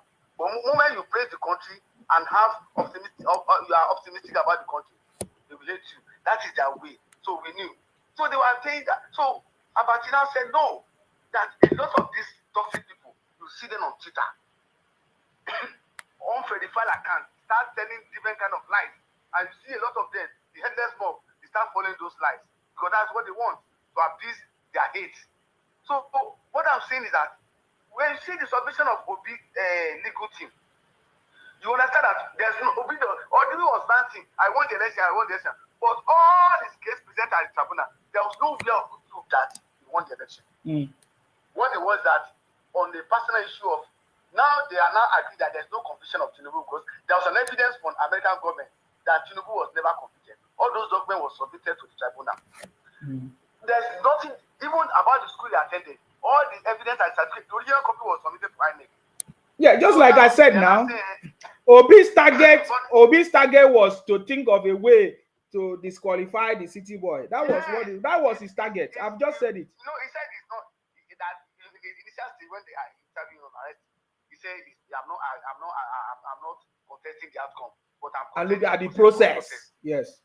He says contesting the process. Okay, what process? Because the electoral law gives INEC the right to decide the way they want to transmit the election, either manually or electronically. But they don't tell them that there's that portion of that law was in the electoral act that INEC has a right to determine how they want to conduct the election or how they want to transmit either manually or electronically. And for the INEC witness, INEC said all the results that was given to them, even the one on RF, there was no difference from the one all their agents have. They should bring it out. About 175,000 polling units in the country. All the results, the hard copy results given to their agents at the polling unit, there's no anyone you can dispute that, okay, the one given to my agent was different from the one I saw on RF. So why are they making noise? So they could not prove that they won the election. What they are banking is how to disqualify the president so that Obi and Atiku will have a rerun. But it's not going to work. They are now see that all their case is useless. Even Peter Obi was not a candidate because the name of the Labour Party member that was submitted to the INEC before election, Peter Obi was never there because the electoral act said that you must be a member of a political party for some time of the date before you can contest for election. Peter Obi has never made that requirement of being a member of the Labour Party before getting their presidential ticket. So now, the Apapa now, who is now the present recognized chairman of the Labour Party, said that they regret making Peter Obi their candidate because Apapa know that Peter Obi candidate will be disqualified by the tribunal. The man knows that Peter Obi candidate will be disqualified by the tribunal based on the evidence provided to the tribunal. But this IPOB criminal, they are still making their propaganda campaigning on non-issue that cannot be proved. Although we don't care about them, what we concern is how the present government is able to steer the country to prosperity. And I believe the present government is doing the right thing now.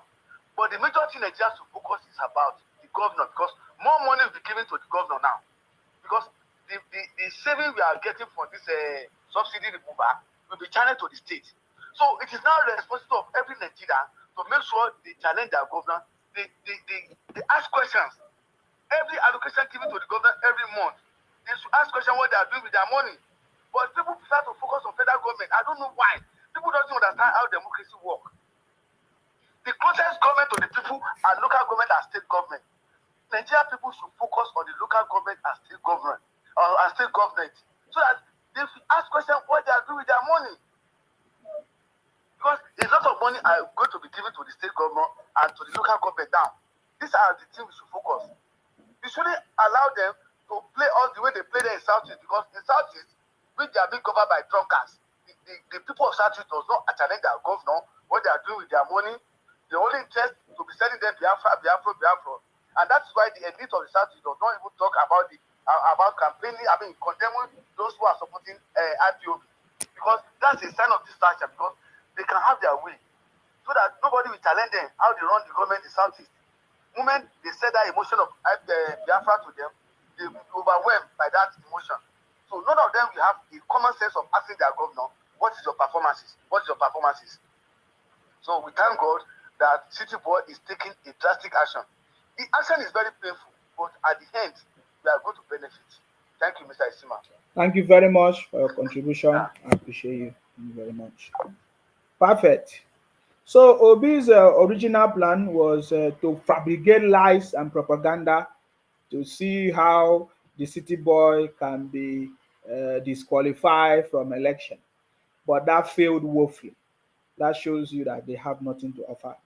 They are a bunch of criminals. We have said that many, many times.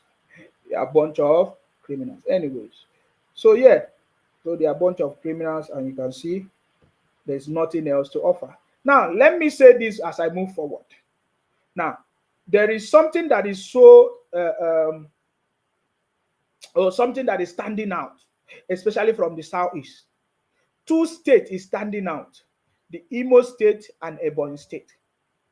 And that's because the governors in Ebonyi State, they discovered that the people from the southeast, their own people, their own same Igbo people, they are the cause of their downfall and their problems that they're having. That is why you can see the way they draw themselves out, the governors of Imo State and Ebonyi State, the way they drew themselves out of that saved them a little bit. I made a very big difference. And I'm going to show you evidence with that. Hello, Mohammed. How are you? Hello, Sima. Good evening. I salute you, Mohammed. How is Boronu? Borno is fine. Please. Everything is well. Perfect. Please go ahead. What's your contribution? So I am greeting you and greeting those people that they are looking at as they are very as educated than everybody in the world. Yes. They are seeing themselves as professors of the world. And now I realize that they are the educated illiterates. Because you know they are educated, uneducated illiterates. Their education is useless. They look down for us who they say we don't have knowledge, we are not educated. But we know all these things happening in the country. But now the time has come to rectify and restore our country in the right place.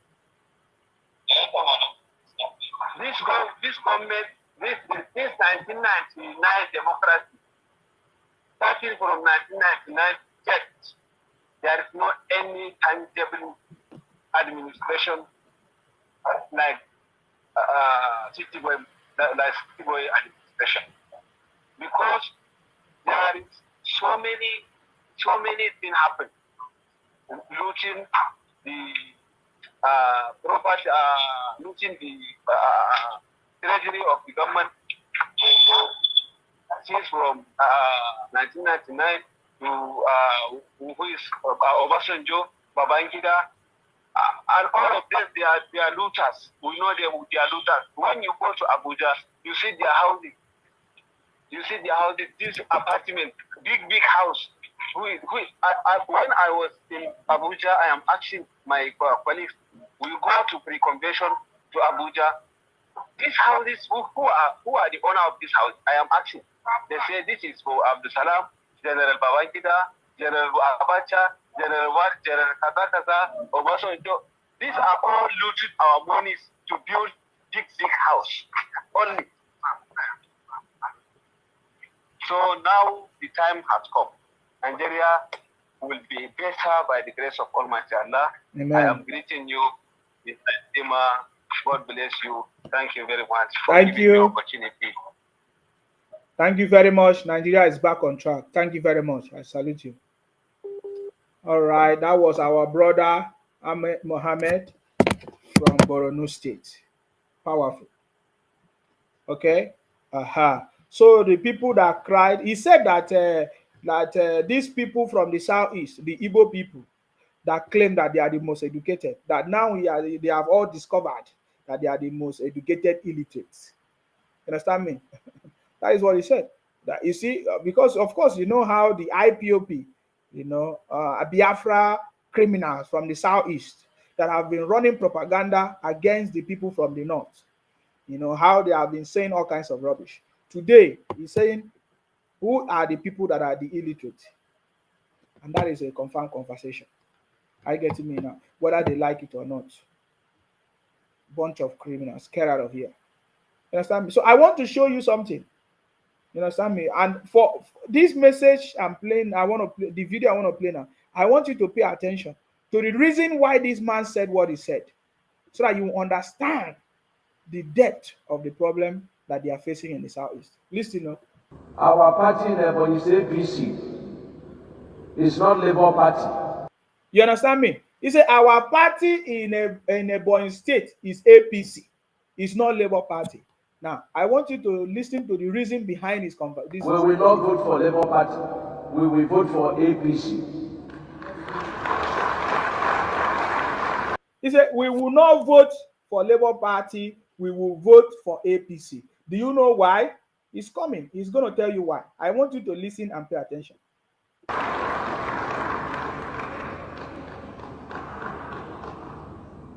There is a party that is doing all these things for us. That's the party we vote for. Yes.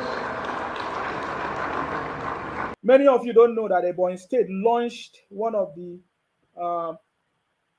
biggest airports in the southeast in Ebonyi State. There is no other airport like airport in the south in Ebonyi State in the southeast. This is the man that made it happen. And I want you to listen to his mindset. Why he was able to achieve a lot in Ebonyi State as a governor compared to other states, Abia State, that are raising criminals, unknown government terrorizing the whole place, from Anambra, Ebonyi, and other places, even Ebonyi State too. But listen to what he did differently, where he got his mindset from. Pay attention. The states that Labour Party has helped should vote for them. No be so? The agenda on board for Ebonyi State is Ebonyi State agenda.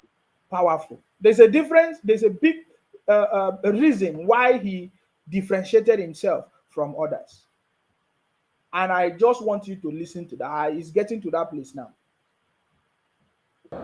Now, so you go to tell them when they come to tell you nonsense, ask them, did you vote for us? When they hear me, ask them, did you vote for us? Exactly. The people that are making noise today, they never voted, they never supported the city board.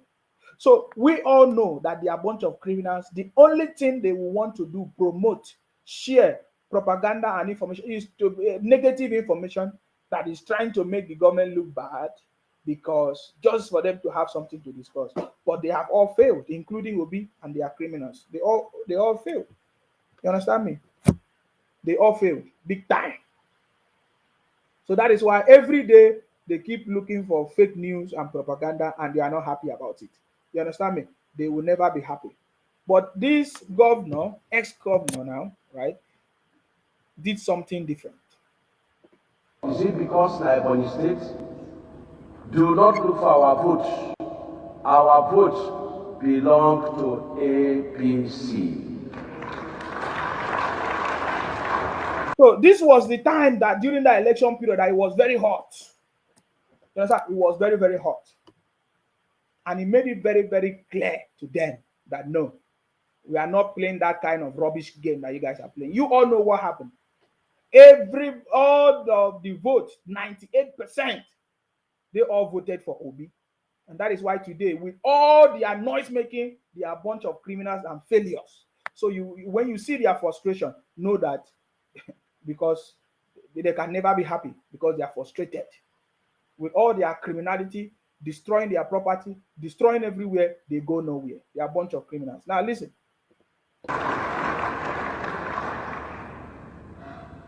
Tinubu started with only one state. Did you listen to that? Do you now see the reason why this man, the former governor of Ebonyi State, what's his name? Dave Umahi, was different, was able to bring development to Ebonyi State. Do you now understand why? He said that the city boy, who is now our president, started from one state. Now listen to it. Listen. And use it to liberate his people. He said the city we boy. Have to liberate. Listen. Tinubu started with only one state. Tinubu started with only one state and used it to liberate his people. I want to play it again. Tinubu started with only one state and used it to liberate his people. Did you see that? He said Tinubu started with only one state and used it to liberate his people. Do you understand that? That's his message. So they know that Tinubu is a success. They want to have a success too. And Ebonyi State governor then, the former governor said, for us to have success, we must do something different. We must do as Tinubu did. Listen, no? We have to liberate ourselves from our brothers and sisters in Southeast. Did you hear that? He said, we have to liberate ourselves. He said, Ebonyi State people, they have to liberate themselves from their brothers and sisters from the Southeast. Why do you think he said that?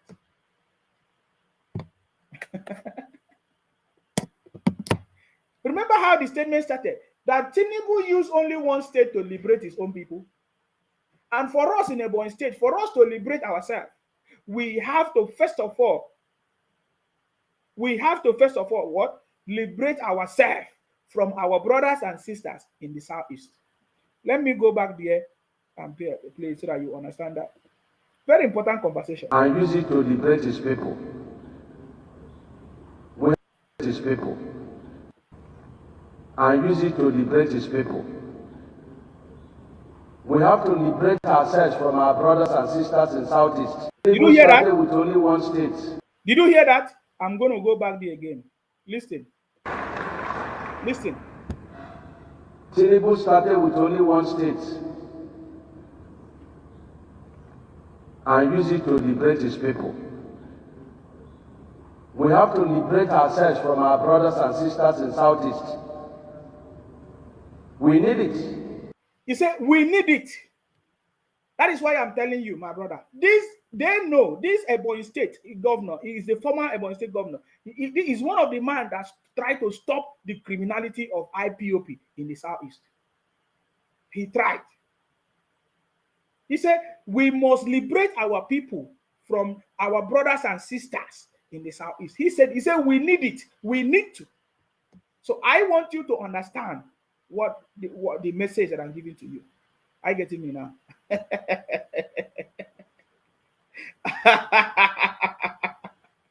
Somebody, Rashida said, I miss because of no notification, bro.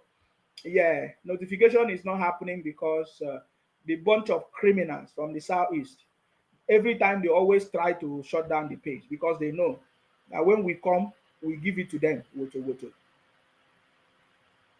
it to them. So this is the former governor of Ebonyi State preaching the same message that I'm giving today. He said, we must liberate ourselves from their brothers and sisters in the Southeast.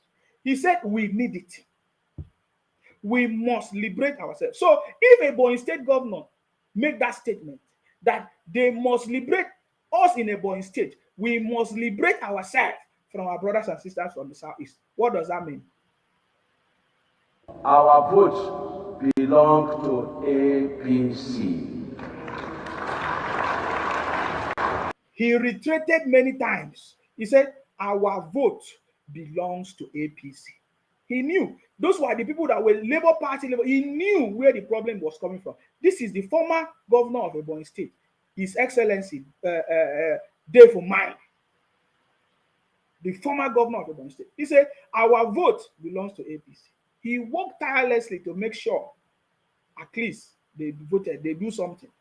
But then the message I'm bringing out here is that this governor said that people, all of us from Ebonyi State, we must make sure that we liberate ourselves from these Southeast people. He said it by himself. I want you to listen.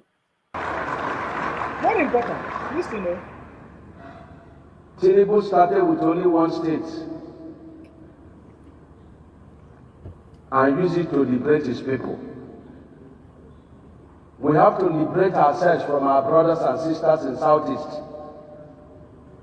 We need it. We need it. We need it. I want you to go and think about it. I'm going to open the line, guys. If you want to call in, you can call in and make your contribution. Are you getting me?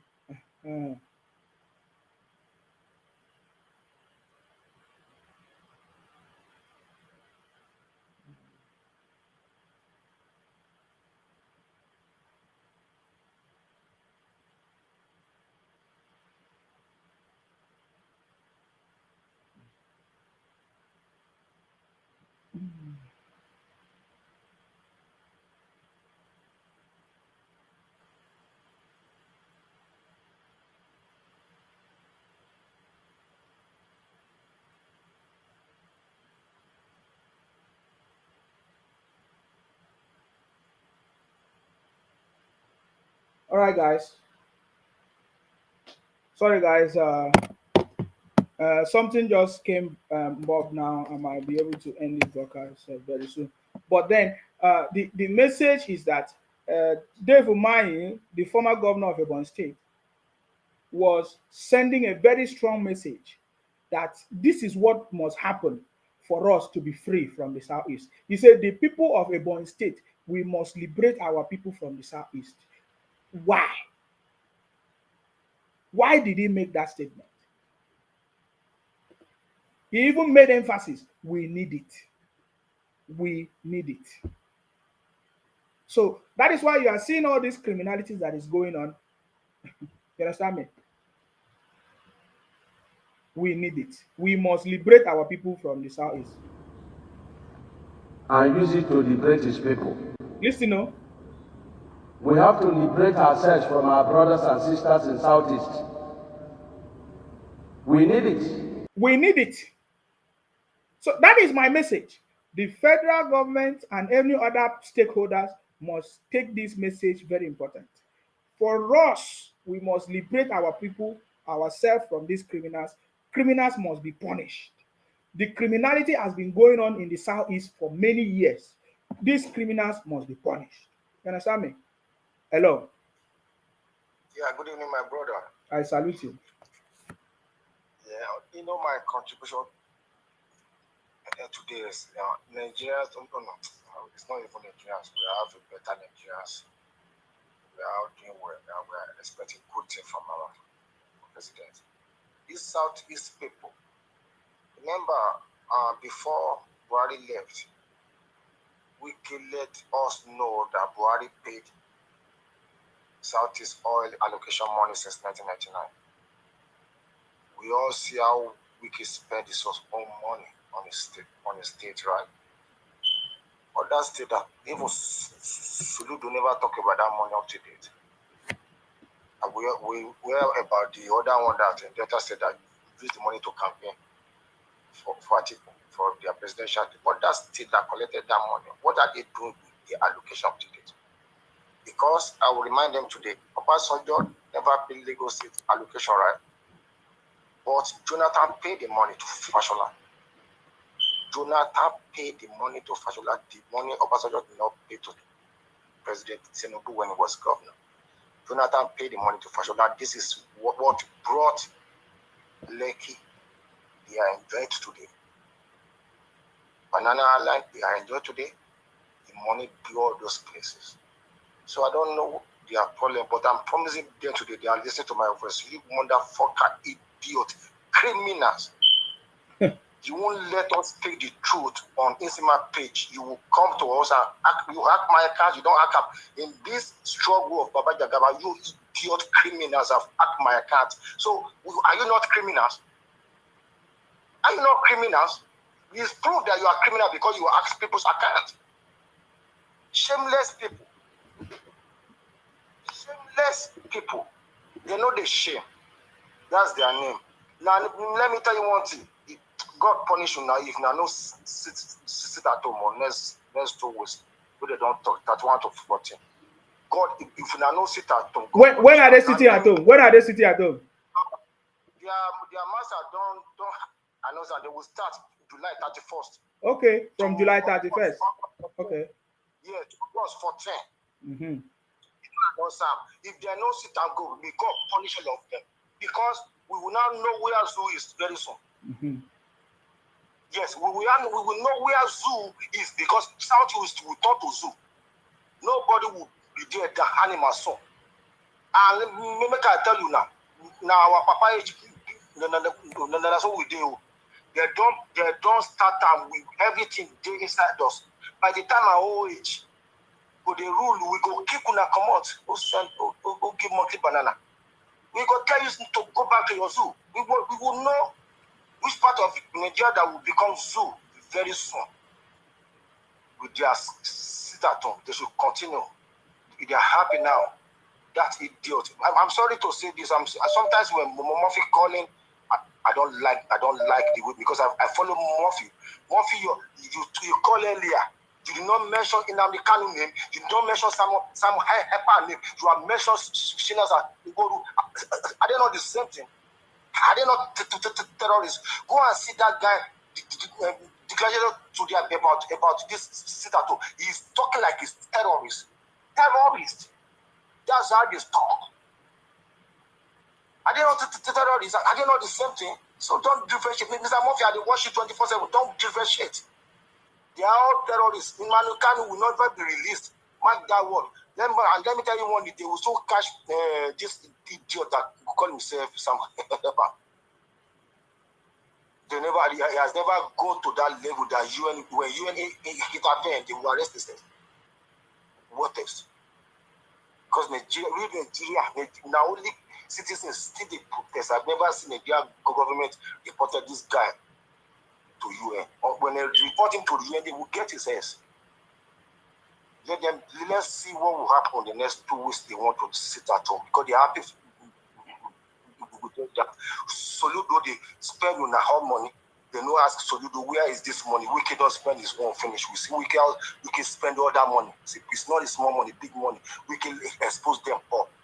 They keep quiet that it never happened. They keep quiet. So let's see. That's my conversation today. Let's see which part of Nigeria that will turn to zoo very soon. Because when they kill the all people finish, right? The remaining people they go on to Cameroon where they come from. Because Israel has denied them now. They go on to Cameroon. And the whole Southeast will become zoo where animals, monkey come from the bush and take control of the city. Idiot people. God bless you. Listen, man. Thank you very much. I salute you. Thank you very much for your contribution. Thank you. All right, guys, the line is still open. If you want to call in, you can call in right now and make your contribution. If you want to call in now, you can call in now and make your contribution.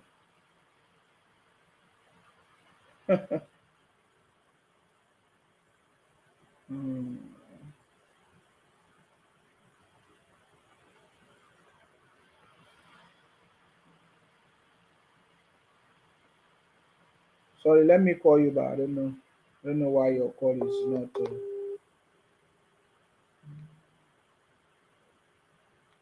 evening, sir. Long time. I salute you. Hello. Yes, go ahead. Good evening.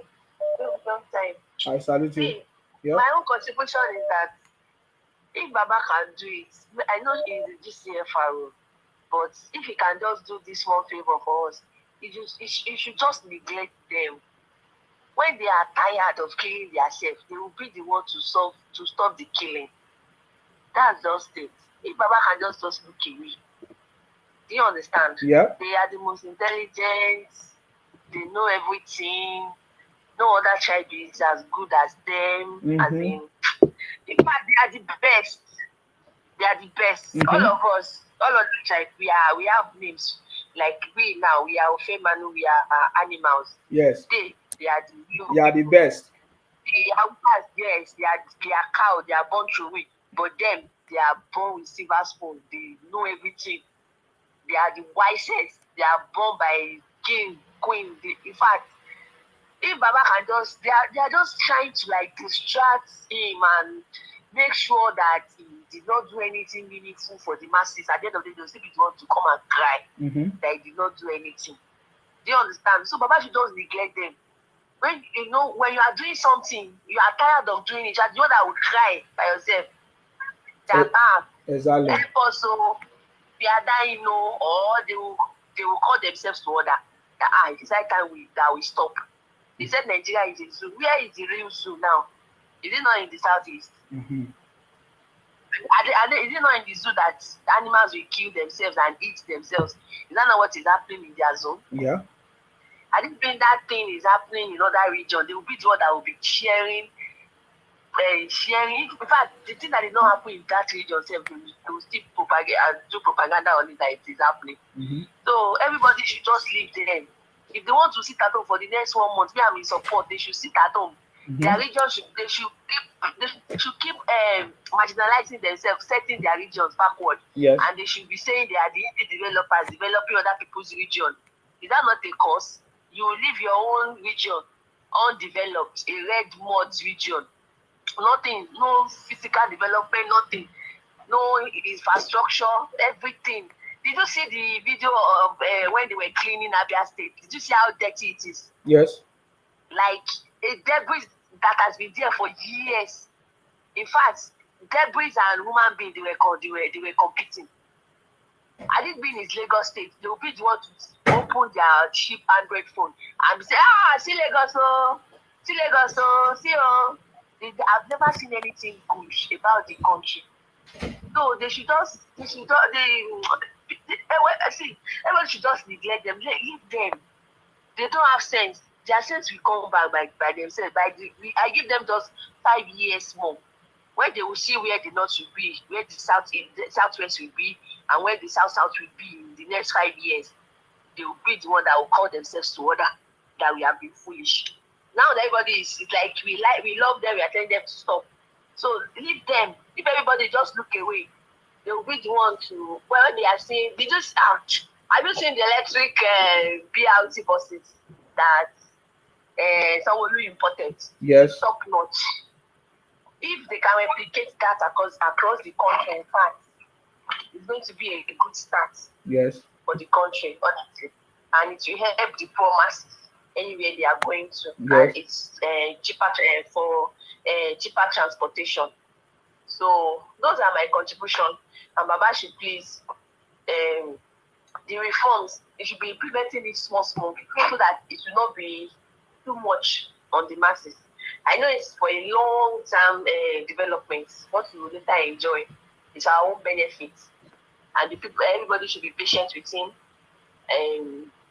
What we are wishing for, as in what everybody is wishing Nigeria to be, we will soon be there by God's grace. So that's my own contribution tonight, sir.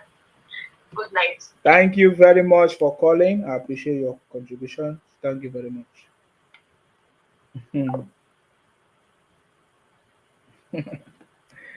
All right, guys, I'm going to take one more call before I leave. Yeah.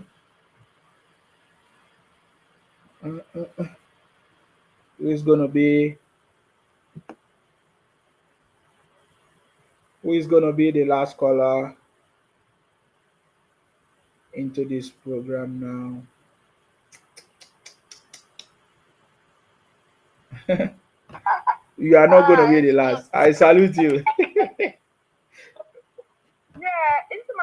said they're going to be sit at home in Lagos. Yes, they said that before. They said that before, so it's not going to Eh? Let them try to go. Try to sit at home in Lagos. Yeah, your volume is very far. You say let them try the sit at home in Lagos, eh? Yeah, let them try it. Let them try it.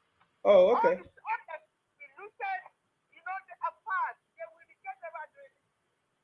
Maybe that will make them relocate back to their state. Okay. Because I don't know why they will. It was that's why they went to do masquerade in US. They carry their masquerade to US. And these people, they are just, they are just, oh my God. Did you see the video of the masquerade they took to America? That, that they arrested all of them, including the masquerade. These people are just, God. No. See, let us go back to the. I don't know why the Nigerians cannot just let them separate. Let them go with their 5 states and see what will happen in the next 5 years. If they will not beg to come back, they will start to come back. They have nothing they say. And they're just the losers we have in Nigeria. They're just the losers. They don't want any development to come to our country. They don't want anything good to happen to the country. They always criticize and spoil the image of our country, both home and abroad. Let them go. Most of them don't even pay tax. Let them come here and pay tax, and all the taxes there. Then they will pick up. My God, it's just pathetic. May God lead our presidents aright. Let them so that they will be able to impact positively on the citizens. So that all these people will not even have their bad mouths to come and condemn it. Amen. Anyway, my brother, take care. Good night. Have a good weekend. And you too. Thank you very much. Okay. Okay. They want to do sit at home in Lagos, eh? Perfect. We are waiting for them. Oh. Please bring the sit at home, huh? Bunch of criminals. Let me pick up this call. Hello. Hello, my brother. I salute you. Yeah, well done. How today, my brother? We are good. First of all, I will talk about my dad. There's one brother that talk about price regulation. If you remember, that bring out the topic of price regulation. You see that issue of price regulation, I believe is the most best thing that we need in our country, Nigeria now. So that you see, I know that the president, without the ministers, he cannot. He's now. I believe he's doing the job only, and the job cannot be complete without when he bring out his ministers. I believe that when he bring out those ministers, that is when all these ministers and all the people that want go to work together with him. That is when all those things. I believe he knows, because we cannot tell him what to do. Of course, we can. We are waiting for the list. Either on Tuesday, we should have it. Yeah, we will just bring out our opinion. So that is it. But what is there is that I believe when he bring out all the people the tools, and I will call the ministers and the tools that he will work with. Everybody will want to work in his own office, because I trust Jagaban, I trust the city, but if you are not working, it's going to sack you. That is it. If you are not working, it's going to remove you. So I believe when those people come, everything you will see that many changes will come. And for the fuel subsidy, many governments that has gone, all of them know what is going. They know that when they say that no more fuel, no more subsidy in our country, this is what is going to happen. Fuel is going to come up, and they don't know the strategy to make it balance. So, and they don't want people to be insulting them and something like that. But Tinubu knows what to do. He knows that this thing is going to be like this.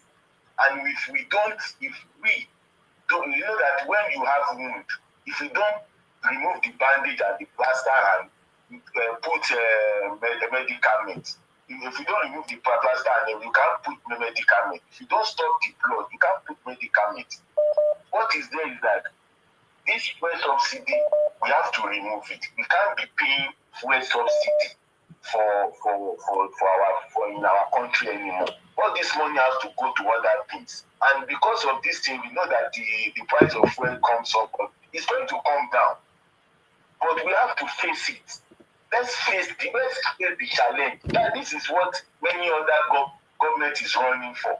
Other presidents are running for. They can't face the challenge. But the city boy is ready to face the challenge. So once they face the challenge, they are going to face it together. So that for some times now, everything will come down. But our own, what they call them, all these useless blogger, POP, all these bingos and what they call them, they will just run into the internet. Fake news everywhere. Fake news everywhere. But I know very soon, those that say fake news will turn to them back. That is what I want to say. Because Nigeria, I know that Nigeria is going to Nigeria will go to somewhere that all of us have not seen before in a good way. In a very good way. Because we need lasting solution. We don't want temporary solution. All what the other governments are doing before is temporary solution. But this time around, everything we want to do now is an everlasting solution. Let's make a solution to something and let it be long so that there will be no air today, there is queue. Tomorrow, no fuel. Next tomorrow, fuel goes up. That is what City Boy wants to do. Lasting solution to something. Not we are putting first subsidy all these things. All these weeping go. They don't know anything. They think that once you are a president in 2 months, you have to do magic. You can't do magic. Nigeria has been sick for over a very long time. So you can't just put somebody in the person that is sick for a very long time, put it in hospital and believe the doctor will make magic. Can't possible. This Nigeria, they cannot do magic. They will do it one by one, and I believe everything will be perfect. Tinubu know what he's going to do. We cannot teach him. So he knows the right person to put in the right position. So that is that. Thank you, Sima. Thank you very much for your contribution. I appreciate you. Hello. Okay, if you want to call in now, let me. I think I've seen some calls here. Let me. Somebody saying, Sima, block all this IPOP insulting everyone on this platform. They are not a. Yeah, we know that they are listening to our programs. Yes, I salute you. I salute you. I salute you. Yes. Sima, I've been listening to some of the few callers calling in respect of what is happening in the southeast. Yeah. And how somebody said they should allow the wisest people to finish training themselves. You know, it's quite funny. It's very funny with our Igbo brothers. I keep saying it. I think my advice for them is they should deflect their overbloated primitive arrogance. It will do them a lot of good. They should deflect it like a balloon. Then they can learn how to work with other people. Then they can be humble. Because all you see is that they hate us, they hate us, they hate us, they hate us, they hate us. Now, this whole thing is happening within the Southeast. You know, I call what is happening in Southeast the foolishness of the Southeast. That's what I call it, the foolishness of the Southeast. And they don't see it like that. All of them have gone quiet. Just as somebody said, if all this thing was happening in Lagos, they would have trumpeted it above every other thing. Look, some of them think that for some of us that are supporting the city boy, we are here to, we are supporting him for us licking. No. I was within my friends and neighborhood, within my own space. I condemned the 8K for each household. That's a bad policy. And I'm glad that the city boy also saw that it was bad and they had to reverse that. You know, Even if we're supposed to, if things are going wrong, we'll also shout, say, no, this is wrong because we want him to succeed. So, for our people, like I said, if they are serious about solving the problem in the Southeast, we will know. But for now, they are not serious. They are still doing a blame game. They are still looking for who to blame. This person is releasing Nnamdi. So if they don't release Nnamdi, they will burn your house. No problem. Put it ablaze. Burn it. Everybody will all be here watching. When they catch up and you will get them ruined. They say release Nnamdi. How? Why? On what? Should release the president that is also in court fighting for his own legal battle, his victory, defending his victory, then he should go unjudiciously to release somebody who has a case in court. No, everybody will face a matter. The president is facing his matter in court. Now they should face his own. All you hear is, I was even shocked when I heard the president of Ohanese and that is Chief Iwaya or what have you, saying that the court has ordered that Nnamdi should be released. Since the kind of people we have as leaders is not aware of the execution by a court or a superior court. You see, this is how they mislead people. All you hear them say is the court has said release. So you didn't hear of the state of execution. You see, the foolishness of this, the foolishness of the Southeast is caught up with them. That's just what I will have to say. But my final advice will still remain: they should deflect their overbloated, primitive arrogance. Then it will be well with them. Thank you. Thank you very much. I salute you. Okay. Thank you very much for your contribution. CT boy. The man with Sabi. CT boy. The man with Sabi. The line is open if you want to call now. I've seen lots of calls. Hello. What's your contribution, please?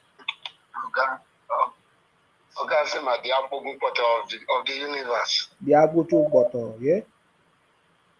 Yeah, Apogun Potter of the universe. It's been long ago. The Apogun Potter. Apogun Potter of the universe. Go ahead. Now you go chop the akara. Anybody we no like you. According to what you say, if you know alone about anybody to probably say if you know alone about anybody we don't want you. We the best for you. God will the best for her. Anybody where they love you, God will the love her. I say it you. See, you see now that option A now better for these people. That say you don't mention of it before the election. See, maybe they allow this before them. Before as I look talk up. These people just need to go. They will not change their mind, not change their character. They will just disgrace us. They will always disgrace us. Understand? They are disgracing us. They need to go. Make them give. Now even let us know that they are landlord. They have nothing to. They have nothing existent. They have nothing to contribute to Nigeria. Now if just talk them, it's like you have forgotten. But we follow you. Well, okay, what is a big contribution to Nigeria? Just tell me. My brother, I ask questions little. My brother, you have 1 minute or 2 minutes to contribute.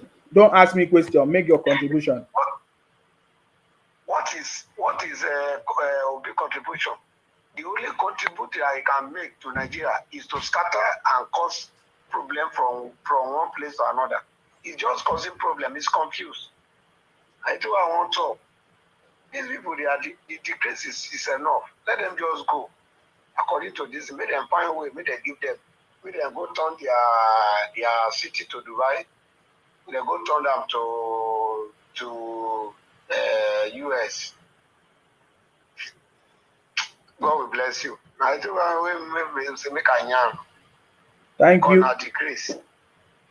Thank you. I salute you. Thank you very much. Thank you. All right. Thank you. All right. Yeah. Thank you very much. Okay. The line is open if you want to call in and make your contribution. You are free to call in right now. Let me call. Okay. Hello. Please go ahead. Your name and where you're calling us from. My name is Michael. I'm calling from US. Please go ahead. What's your contribution? Yeah, my contribution regard to the situation in Nigeria. The situation is very easy to solve, but it's hard too, because Nigerians are not honest to themselves. In Nigeria, I understand that the transporter increasing the price, the fare for nothing, because the gas price increase. It is a thing that the government can take a decision now to stop the agboros, because all over market in Nigeria, they are selling tickets on a daily basis. And this money is not going to the government and increase the price of goods in the market. If you load a trailer from Lagos to Edo State, you're going to pay, let me say, 300,000. And the 300,000, only 100,000 will go to the car owner. Why the agbero will take 200,000? If they can stop all those things, the transport will go down. Because the problem we have now in Nigeria is the problem of transport.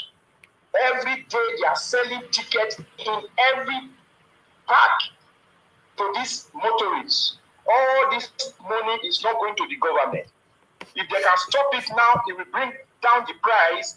The government will find a way to find what to do to be able to get this money direct, because this money is going to individual pockets.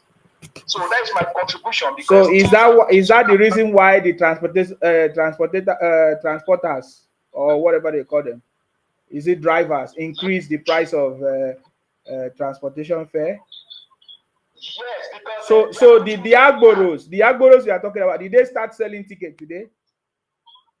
No, they have been selling it. The transport has been high. It has been high. All over, it has been high. But if they can bring that down, it will reduce the transport. Can you give us an example of where this is happening? Everywhere in Nigeria. Every park in Nigeria. Yeah, but they have to sell tickets. Yes, that is what I'm saying. That's the ticket they are selling, the money is not going to the government. They use it to benefit individual. No, my brother, what you are saying, that's a different thing. If the federal government should be the one to complain about that. We are talking about the price of petrol transportation increasing. The federal government should say, oh, they are not remitting money to them. That should be the concern of the federal government. What we are talking about now is people using advantage to make life difficult for other people. That's what we are talking about, brother. Thank you very much for your contribution. I appreciate you. Hello, your name and where you're calling us from? Yeah, hello. Yes, please go ahead. Yeah, my name is Shehu, calling from Beck.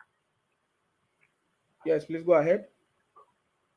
Yeah, first of all, I want to say that I didn't know that after everything, after all your atrocities and campaigning for Tinubu, that you still show your ugly face to come and say or defend this administration. You know what your name means in Igbo? Your name means physics. Shit. Yeah, but that's not my name. My name is not Nsi. Listen, my name is not Nsi. My name is not. You see, that is why the Igbo people will continue to fail in Nigeria. Me, I'm not hiding mouth. My name is Nsima. I'm from Akwa Ibom. We don't have no connection with anything Igbo. You understand me? So you start interpreting. I was watching a program, one movie like that. They say the name of the person is Ansom. Ansom. The person say, oh, it's not Ansom. That is Igbo name. Ansom means Usoma. bunch of criminals. You talk rubbish with me. You are a thief. See, it's people that don't know you people. You understand me? You are calling me to tell me that my name means something else. Are you from Akwa Ibom? Go and fix your state. Criminals. You have a professor who have done nothing for you.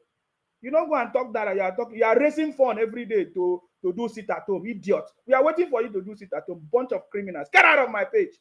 Go and make sure you have your Biafra. Idiot. Hello, I salute you. How you doing, sir? I'm very good. Thank you very much.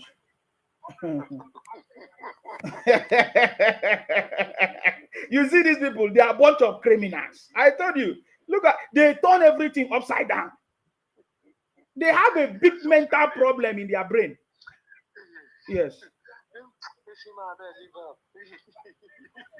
This is an irrelevant factor in the Nigerian context. Especially. Let me start with the caller before the last. Yes.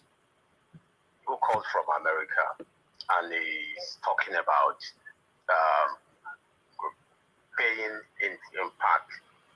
Do we not pay for car tax when we travel in Europe? We do. We pay for everything. Everything Oyibo does is right, but whatever we do is wrong. I'm telling this man, he should go and check.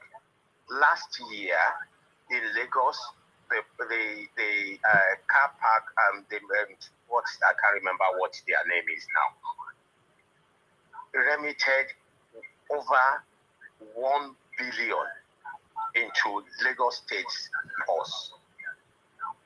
The Oluomo that everybody shout about, IMC Oluomo that everybody shout about, they remitted over 1 billion naira into the state coffer. 100 million naira, 100 billion into the state coffer. Yes. I am not saying there are no fraudulent activities going on. But it's not peculiar to us. It's all over the place. And when you talk about touts, the tout in Lagos is nothing compared to what is in Aba. Or nobody Onitsha. Talks about that. In Onitsha, sorry. But nobody talks about that because it's happening in the because we are not interested in what is going on in their southeast. We are not interested in that. Yeah. It's 5 times what MC does in Lagos is what happens in Onitsha. But nobody talks about that. Do you know what happened in Onitsha and Aba? So let me tell you something. We don't talk about this thing because we don't care about criminals. If you go to Onitsha or Aba, if you just drop from the bus, do you know what they do to you? They drag you from the bus. In fact, if you are not careful, all your money, they have collected it. I'm telling you, if you are not careful, the money, they have taken it already before you know it. So we are not careful. We are not I know. A friend recently, he told me his experience in Onitsha. I'm not even going to talk about that. That's not it. The main issue. The main issue is how do we move Nigeria forward? Nigerians should be a bit patient. Before the inauguration of Tinubu, you remember I said this, that our people will be expecting miracle. Forgetting that Nigeria had been bastardized for a very long time. It's easy to spoil things, but it's not easy to repair what's been spoiled. Nigeria will be ratified, but it will take time. Currently, the money that the state is sharing this month will be sharing a federal government allocation that will be going to state and local government this month. There has never been that much shared in Nigeria before. Nobody is talking about that. Instead of them to be asking their state governors, what do they do with their money? They are not. They are looking at federal government. Everybody is going cap in hand to federal government. Like a caller said a while ago, though he missed it, it was not Goodluck Jonathan. It was Yaradua that paid Lagos State back for all the allocation that Obasanjo withheld. Yeah. And that was why Fashola was able to work so much because he had so much money to play with. they paid, Yaradua paid 4 years of allocation that Obasanjo held.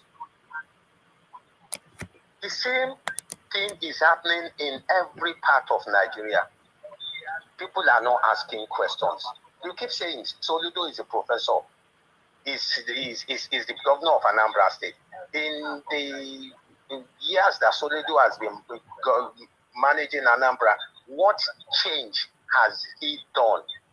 But he's getting state allocation every month. He did town hall meeting in Abuja.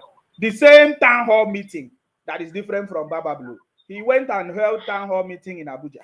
How crazy does that sound? You are the governor of Anambra State. You want to hold a town hall meeting, you have to go and hold a town hall meeting in Abuja, not in Anambra. How silly does that sound? Because there's no security. It's gone.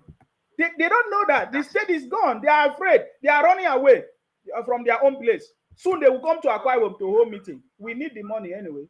Bunch of criminals making noise. Esima, you know the situation in the East now these days. We kept telling them 2005 when they started. We kept saying you are feeding a calf, a lion cub.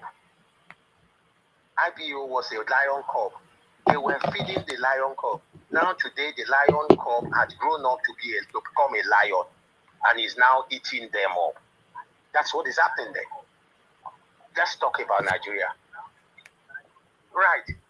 Somebody said a while ago that about price control.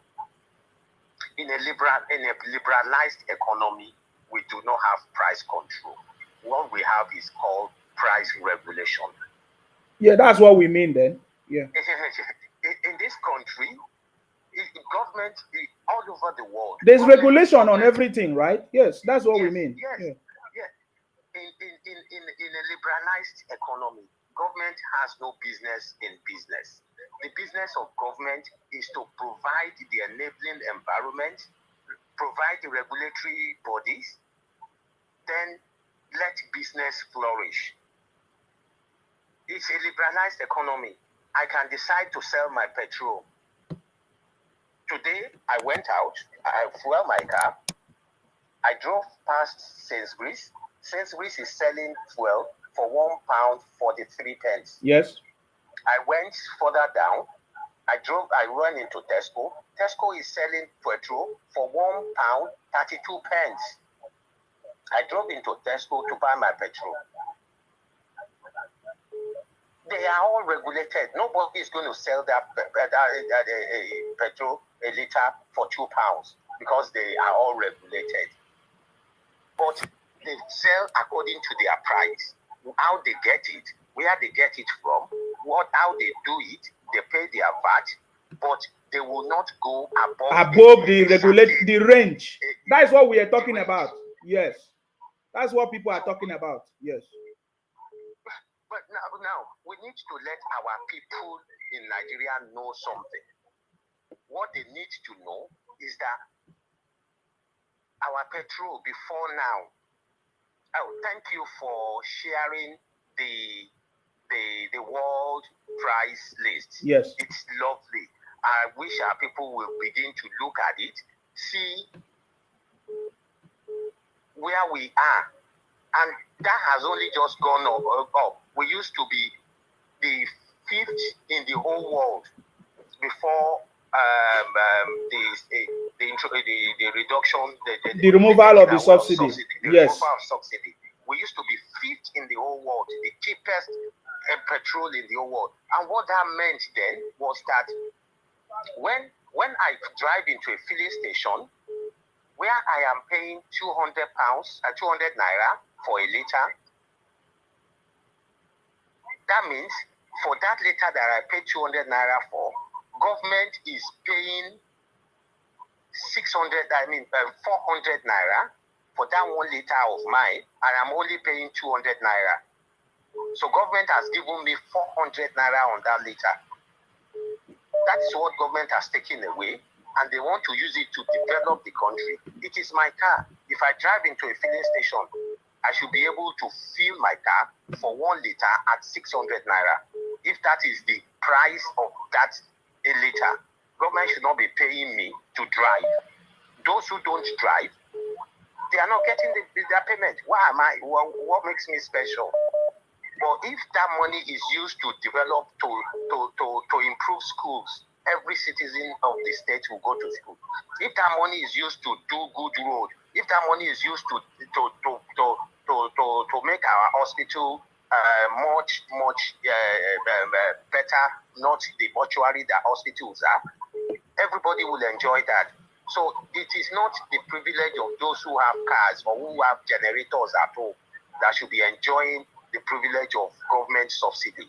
Every Nigerian should be enjoying the subsidy in a different way. That is it. Nigerians should understand that we need to be patient with this government. This government is going to do things. Even if they have not done anything, the two things they have done, which is the currency and the fuel, it's even more than enough for me. And Nigerians should understand that when things begin to level, Lagos State is going to start generating its power now from Igni. In another 5 months, power in Lagos will be regulated. We will be stable. Instead of them to be looking at that in their state now, since an executive order had signed to liberalize electric generation, what has the other states been doing? Nobody is asking them questions. We are looking at Tinubu. And the problem we have today in Nigeria was started by an Igbo man. Because everybody that is going cap in hand to federal, when we were at independence, that was not the case. So every region was annexing its resources, paying a certain percentage to federal for security and territorial protection, while they used the rest to develop their region. If it was Agui Rossi that decide to spoil that system and make everybody want to go to federal. If not, take your resources, use your resources to develop your area. But everybody want to go to federal for money. I don't want to waste time because I can hear other callers wanting to copy. Nigeria will be good. As time goes by, things will not normalize. Thank you. I'm still with you. Thank you. Bye. Thank you very much. I salute you. Thank you very much. Anybody that don't want to be patient, do whatever you like. Me, I don't care about you. Anybody that want to cause problem, bring it on. The government is ready. Hello, your name and where you calling us from?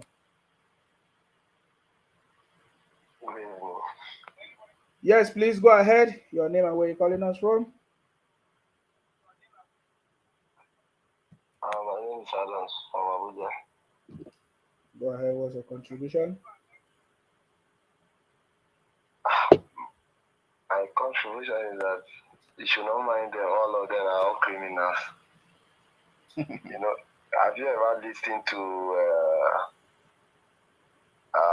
Saddam Bello? This from North, what is this Prime Minister then? He said they like to dominate everywhere. Of course. You will never see anybody in their own region be a commissioner from North or councillor. For example, there is one time I went there. So I'm a Muslim, I want to pray.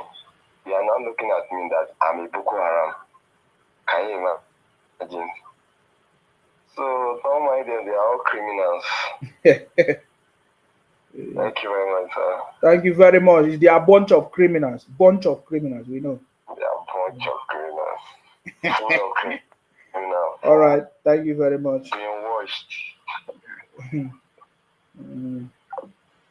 Bunch of criminals.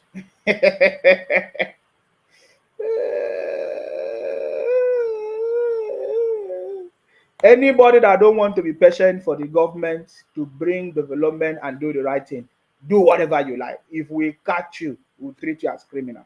Me, I don't beg criminals. I don't have time. If you don't follow what the government is doing, you say you want to talk rubbish, you want to run propaganda, continue. When we catch you, we treat you as a criminal. You understand me? You understand me? So yes, the other caller, the second to the last or last caller was telling us here that the world is not controlled. That is very correct. It's not it's price, is regulation. There have to be price regulation or policies or bodies that will regulate all these things. And just like what I said, the government in the UK will not tell you sell this for. They will not give you a specific amount. There will be a price range. You understand me? Is regulation so that it will not be above. It may not be below, but it should not be above. So by then people can. That is where the competition will come in, and that is what we are talking about. And it's the same thing with the universities in the UK. That's why if you go to some university, the tuition fee is different from another school. It's because there is a regulation in place. There is a range of tuition fees that you must give out.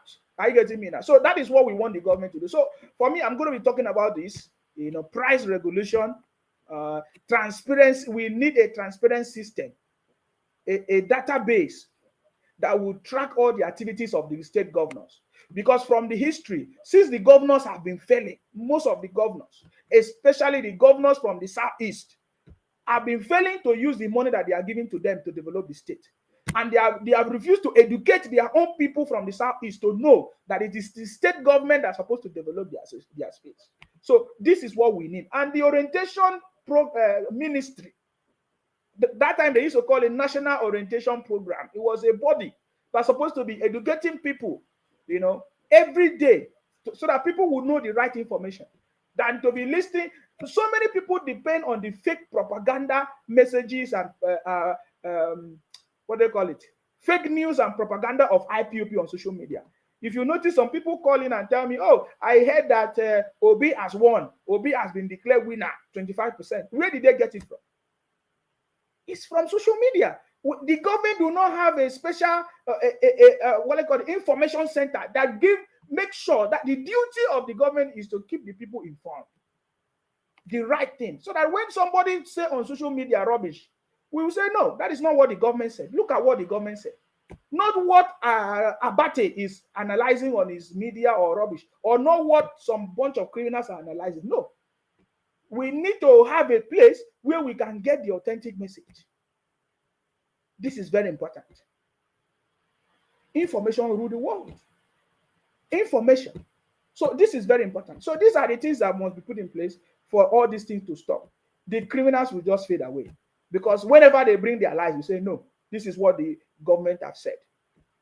But right now, some of these people are depending on social media messages and analysis, and sometimes they follow the criminals. And I've been telling some people, stop sending me criminal messages and fake media. Stop sending. I don't need them. Stop sending them to me. Before you send it to me, I've already seen it. So stop sending me fake messages and IPOP criminals. Let them continue. We are asking them, sit at home. Who is stopping them from sitting at home? Go and sit at home. This how is it? Go and sit at home. Now that the federal government is sharing money to the state governors, what are we saying? What are we doing? Are you asking your governors what are they going to be using those money for?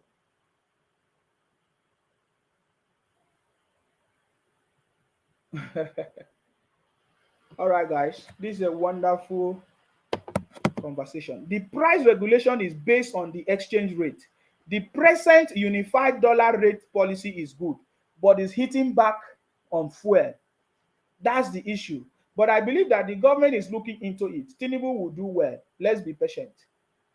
The price regulation is based on the exchange rate. The present unified dollar rate policy is good, but is hitting back on fuel. That's the issue. But I believe the government is looking into it. Tinubu will do well. Let's be patient. Man, the government have to focus more on regulations that will strengthen the economy. There are so many things that people just do anyhow. They just wake up and do anyhow.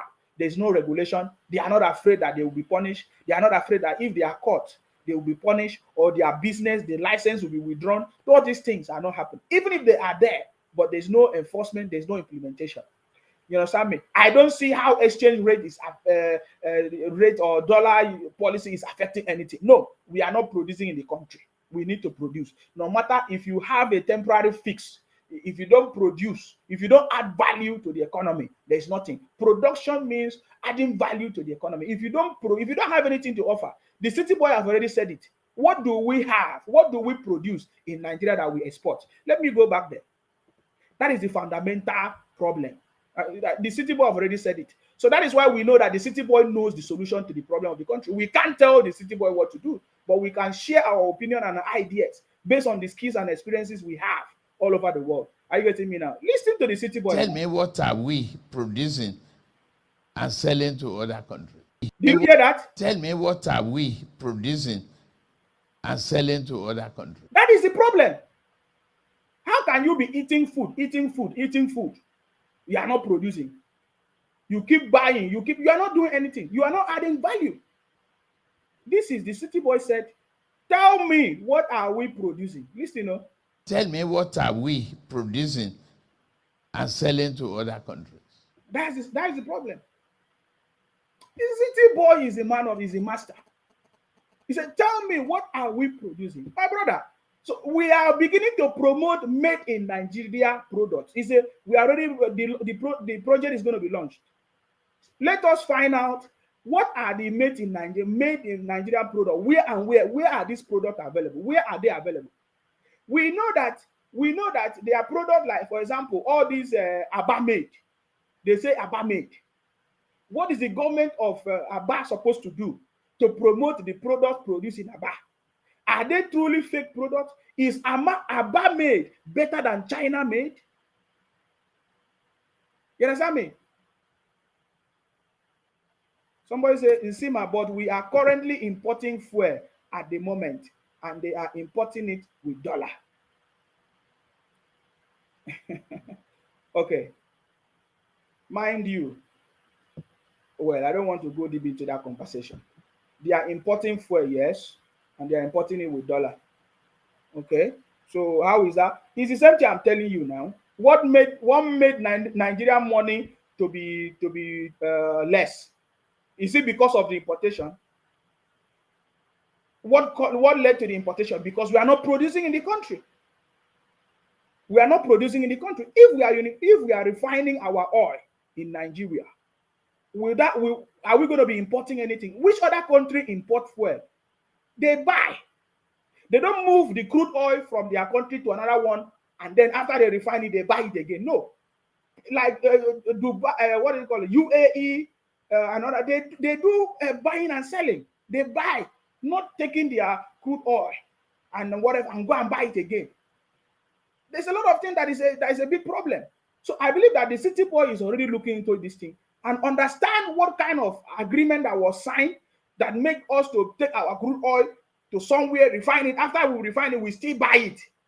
What about other products from that crude oil during the refining process? What about other products? Where is it? So my brother, what we are saying is deeper than just talking based on what you are saying. Importing of fuel is because we are not producing, and that's why we are talking. We say made in Nigeria product. My brother, listen to what I'm telling you. Sometimes when we speak is of a higher knowledge. We are saying made in Nigeria product. That includes the petrol. We need made in Nigeria product so that we don't need to use our naira to import anything. Rather, we can export those products to bring that foreign currency into the country. So that is what we are talking about. And the city boy already knows the answer. He knows the key to the problem. That is why I'm playing this thing to you. You understand me? I know sometimes it's difficult to understand this thing because what we just want is cheap food, cheap petrol, easy life. But you see, we are talking about how to make it work. So this might not be interesting to ordinary Nigerian. Ordinary Nigerian just want to buy petrol, normal money, or just be able to buy food. You understand that? But what we are saying is deeper than that. Are you getting me now? Especially all these people from the southeast, they don't have knowledge of what we are talking about because what they have been doing is buying and selling. Simple. You understand me? Tell me, what are we producing and selling to other countries? Did you hear that? I think I have a debate. All these schools in Nigeria are supposed to debate it. Is Aba made in Aba product better than China product? That's another conversation for another day. We'll go deep into that conversation. You understand me? Somebody say, why are you outside Nigeria? I pray that situation will occur that will bring you back permanently in Nigeria. That is the prayer of Igbo man. You hear that? Let me put it here on the screen. Chibuzo, amen. This is one of the IPOP criminals. Look at his prayers. He's not praying for his professor, governor to help develop the Southeast. He's not praying for the killings and the IPOB terrorism that is going on in the Southeast to stop. He's coming to pray for me. My brother, your own prayer is already answered. You are dying every day. Your brothers are killing you.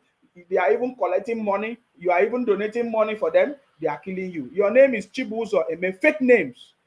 You understand me? Bunch of criminals on my page. You think that we are here to pity all criminals? We are not here to talk about rubbish. If I was the president of the country, I will make sure all the criminals from the Southeast are punished. There's no time to waste. When we even look back to what you people did in 1967, we punish all criminals. Because up to that time from now, those criminals have not been punished. Ojukwu was given a state welcome. That is why other people that are starting up, they are still starting. Because Ojukwu was never punished. He was given a state welcome. Can you imagine? Criminals have spoiled the country. He came back and was given a state welcome. That is why some idiots are doing it, thinking that it's the same way we'll still do the same. We need a government that is smart, that is ready, focused to solve the challenges that we are facing. You understand me? And I love the city boy because the city boy has not been responding to all these criminals talking rubbish. So you listen to what the city boy said. Tell me what we are producing. Tell me what are we producing and selling to other countries? What are we producing and selling? We are not. We are only importing. That is why what is happening is happening. That is why your dollar or your naira is going up. It's as simple as that. So if you don't know what to say, get out of my page. I'm not here to make you happy. I'm here to tell you the truth. Then he say an industrialized nation is a super rich nation. We do not have tangible product that we sell to the world. Malaysia took oil palms seedling from us and are now selling it to the world. Look, we are poor, but we thought we are rich. We are not, but we have the potential to be super rich. Crude oil windfall is dead. Powerful. See, that's why I've told you people, the city boy have the solution. The city boy is thinking and is offering sustainable solutions to the Nigerian current crisis. It is not today. He has the solution. Because most of you did not pay attention to that video. That is why today I decided to bring that video. I'm going to be playing that video for you to know that the city boy already know the problem that we are facing. We are not selling anything to the world. What are we selling to the world? At least the music that we are selling to the world, we are not benefiting from it. They are not paying tax to the country. Let's talk about the music that we are selling to the world. We are supposed to be selling our petrol to the world. But you see, we don't have a working refinery. So what are we selling to the world? At least we know. We are even selling our human resources to the whole world. But you see, our government do not have policy that enables us. Let me tell you something that you don't know. Oh my God, this is a conversation that is so deep. For example, if you are a citizen of the UK and you are working in any other country, do you know that you pay tax back in your country? Is that the same thing that is happening in Nigeria? No. So we don't know what we are doing. We need a government that is regulation. We need a government that will is a fundamental problem, guys. What I'm telling you is a fundamental problem. At least our music are selling. Our music, everybody is dancing to our music. But is the federal government benefiting from it? No. Why? Because the federal government did not provide the enabling environment for our musicians, for our artists to flourish. It is foreign companies that have seen the potential in us, sponsor the guys in Nigeria, and they are making records for them. Go. Davido that all of you are dancing. Do you think that Davido is paying tax in Nigeria? The copyrighted is to Sony Music. Go and Google to know where Sony Music from. Is it Nigeria? You don't know anything. So what we are selling, what is the tax? Where is it going to? So it is the federal government that need to sit back. Maybe I can review some of the things that, for example, other governments of the world are doing. You understand me? This is very, very important. Are you getting me now? So this Chibuzo, this criminal say you won't follow me. Who are you? Did I even know you? a bunch of criminal that you can't even show your face and your real name. Let us know you. We talk to real people. I'm not a criminal like you. Criminal hide the identity and be talking rubbish. Did I look like you people? Bunch of is my tongue like Ibotic from Akwa Ibom? You understand me? So don't come and talk rubbish here. So guys, if you want to go and if you want to support what we are doing, okay, you can get some of the souvenirs on our website. That's City Boy Movement. These are patriotic Nigerians coming together with ideas to support our own government for the first time. Our elected president, His Excellency Asiwaju Bola Tinubu, with our ideas and skills and knowledge all over the world. You know, that is what we are doing here. So please, you can get some of the souvenirs. You can get something like this from the website. Okay, you can get our T-shirt. Any other thing, there are a lot of things there. If you just go to the website, you will see all those things and you can support us. Okay. I want to say thank you very much for listening.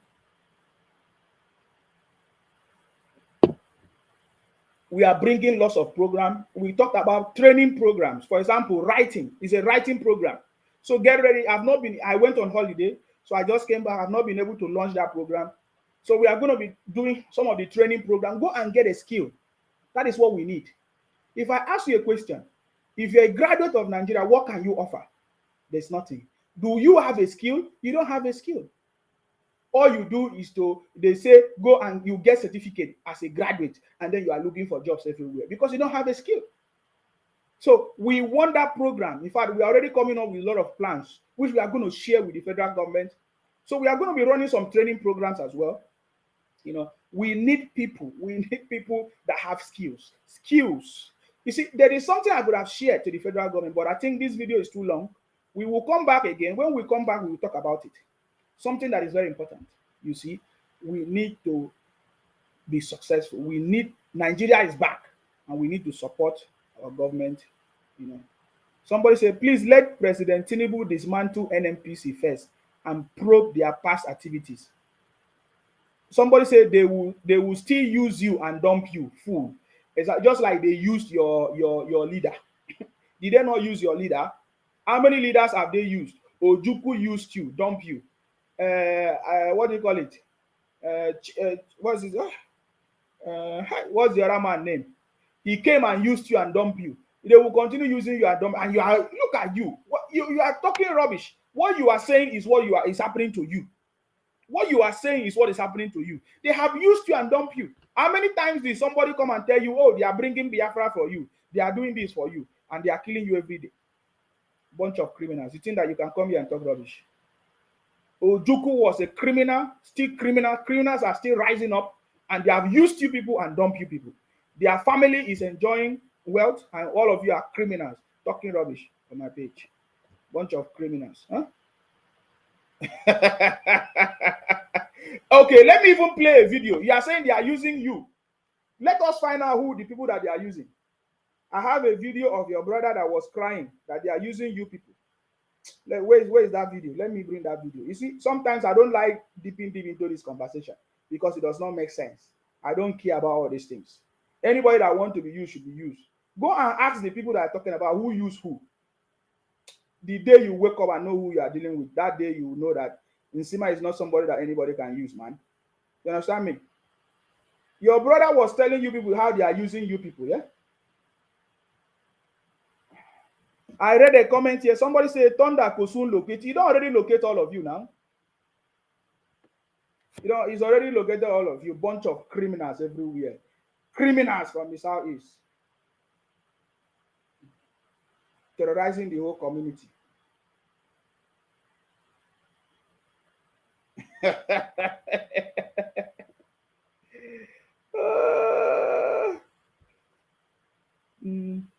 Nsima is here to deal with criminals, man.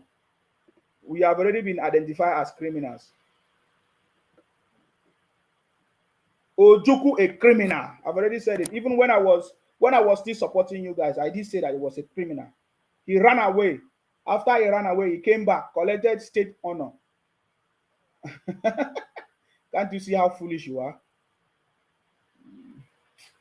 Oh my God! Where is that video of the brother that was crying? He was crying that the Igbos, they are being used. Oh God, where is that video? Now that I need it now, I'm not seeing it. Hmm? Okay, if I can't see it now, tomorrow I'll get ready. You understand me? Okay, see this one here. Let me read it out so that you know. We have told you that these guys are criminals now. See this one. It says, the day you enter Nigeria will be your last day on earth. I bet you. My brother, you're a criminal.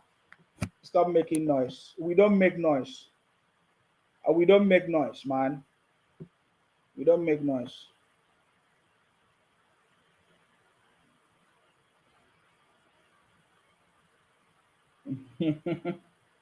We don't make noise. I told you. Where is the video of the man that was crying and talking about all of you as criminals? Huh? Let me show you. I want to show you. See the people that want to keep people. You're already dying. You can't even do business. They say sit at home. You are running all and down. You see, the day you enter Nigeria will be your last day on earth. I bet you, brother. When boys were men, where were you? Go and ask question, man. Don't make noise. I want to play a video of your brother crying. Listen, oh. Hello, fellow Nigerians. I greet you all wherever you are hearing the sound of my voice. This message is from Ndibo. Okay. You know, when you talk about Nigeria, sometimes when you ask how many tribes in Nigeria, you say Hausa, Yoruba, Igbo. It comes to your mind that maybe Nigeria have 3 tribes in Nigeria, but that is not the truth. Nigeria have more than 500 tribes.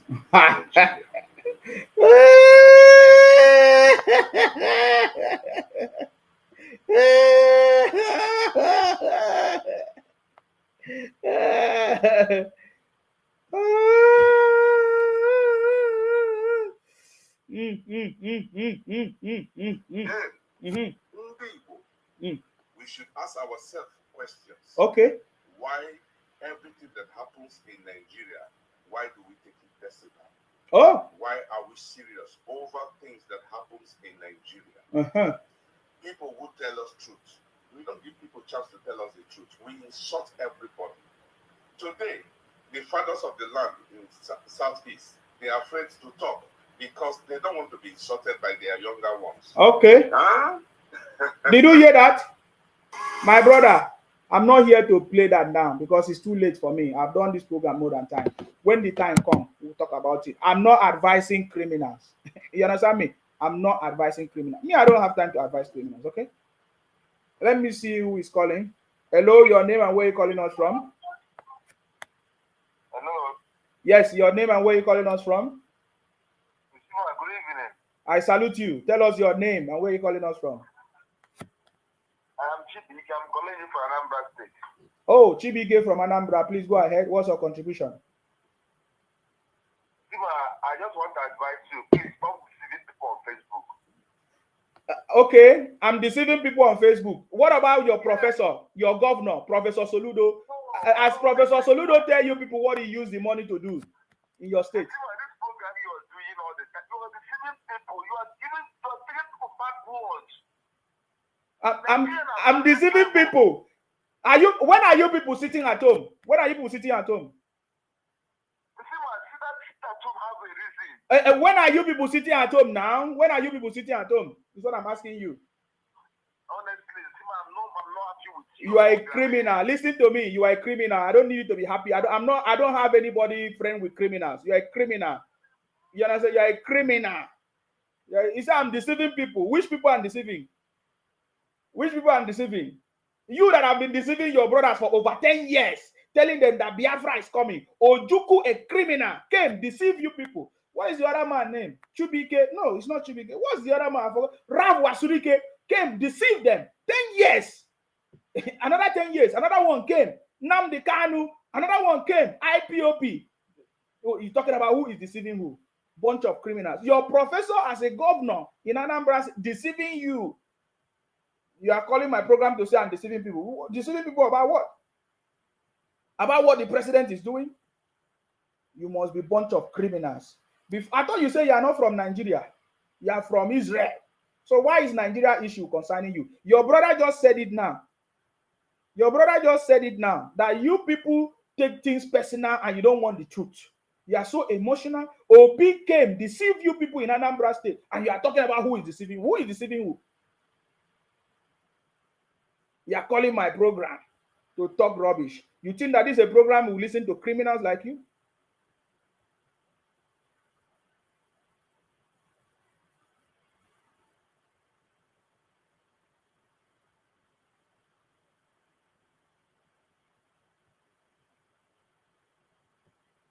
Anyway, guys, Obinna promise say you are a small boy. Yes, I'm a small boy now. Before, am I going to claim? Am I going to claim old man? I'm a small boy, but we are making things happen. Go and keep deceiving your brothers from the southeast. Sit at home. Biafra is coming. 150 days. You don't pass, so you never come. Obi is coming. Oh, when is Obi coming?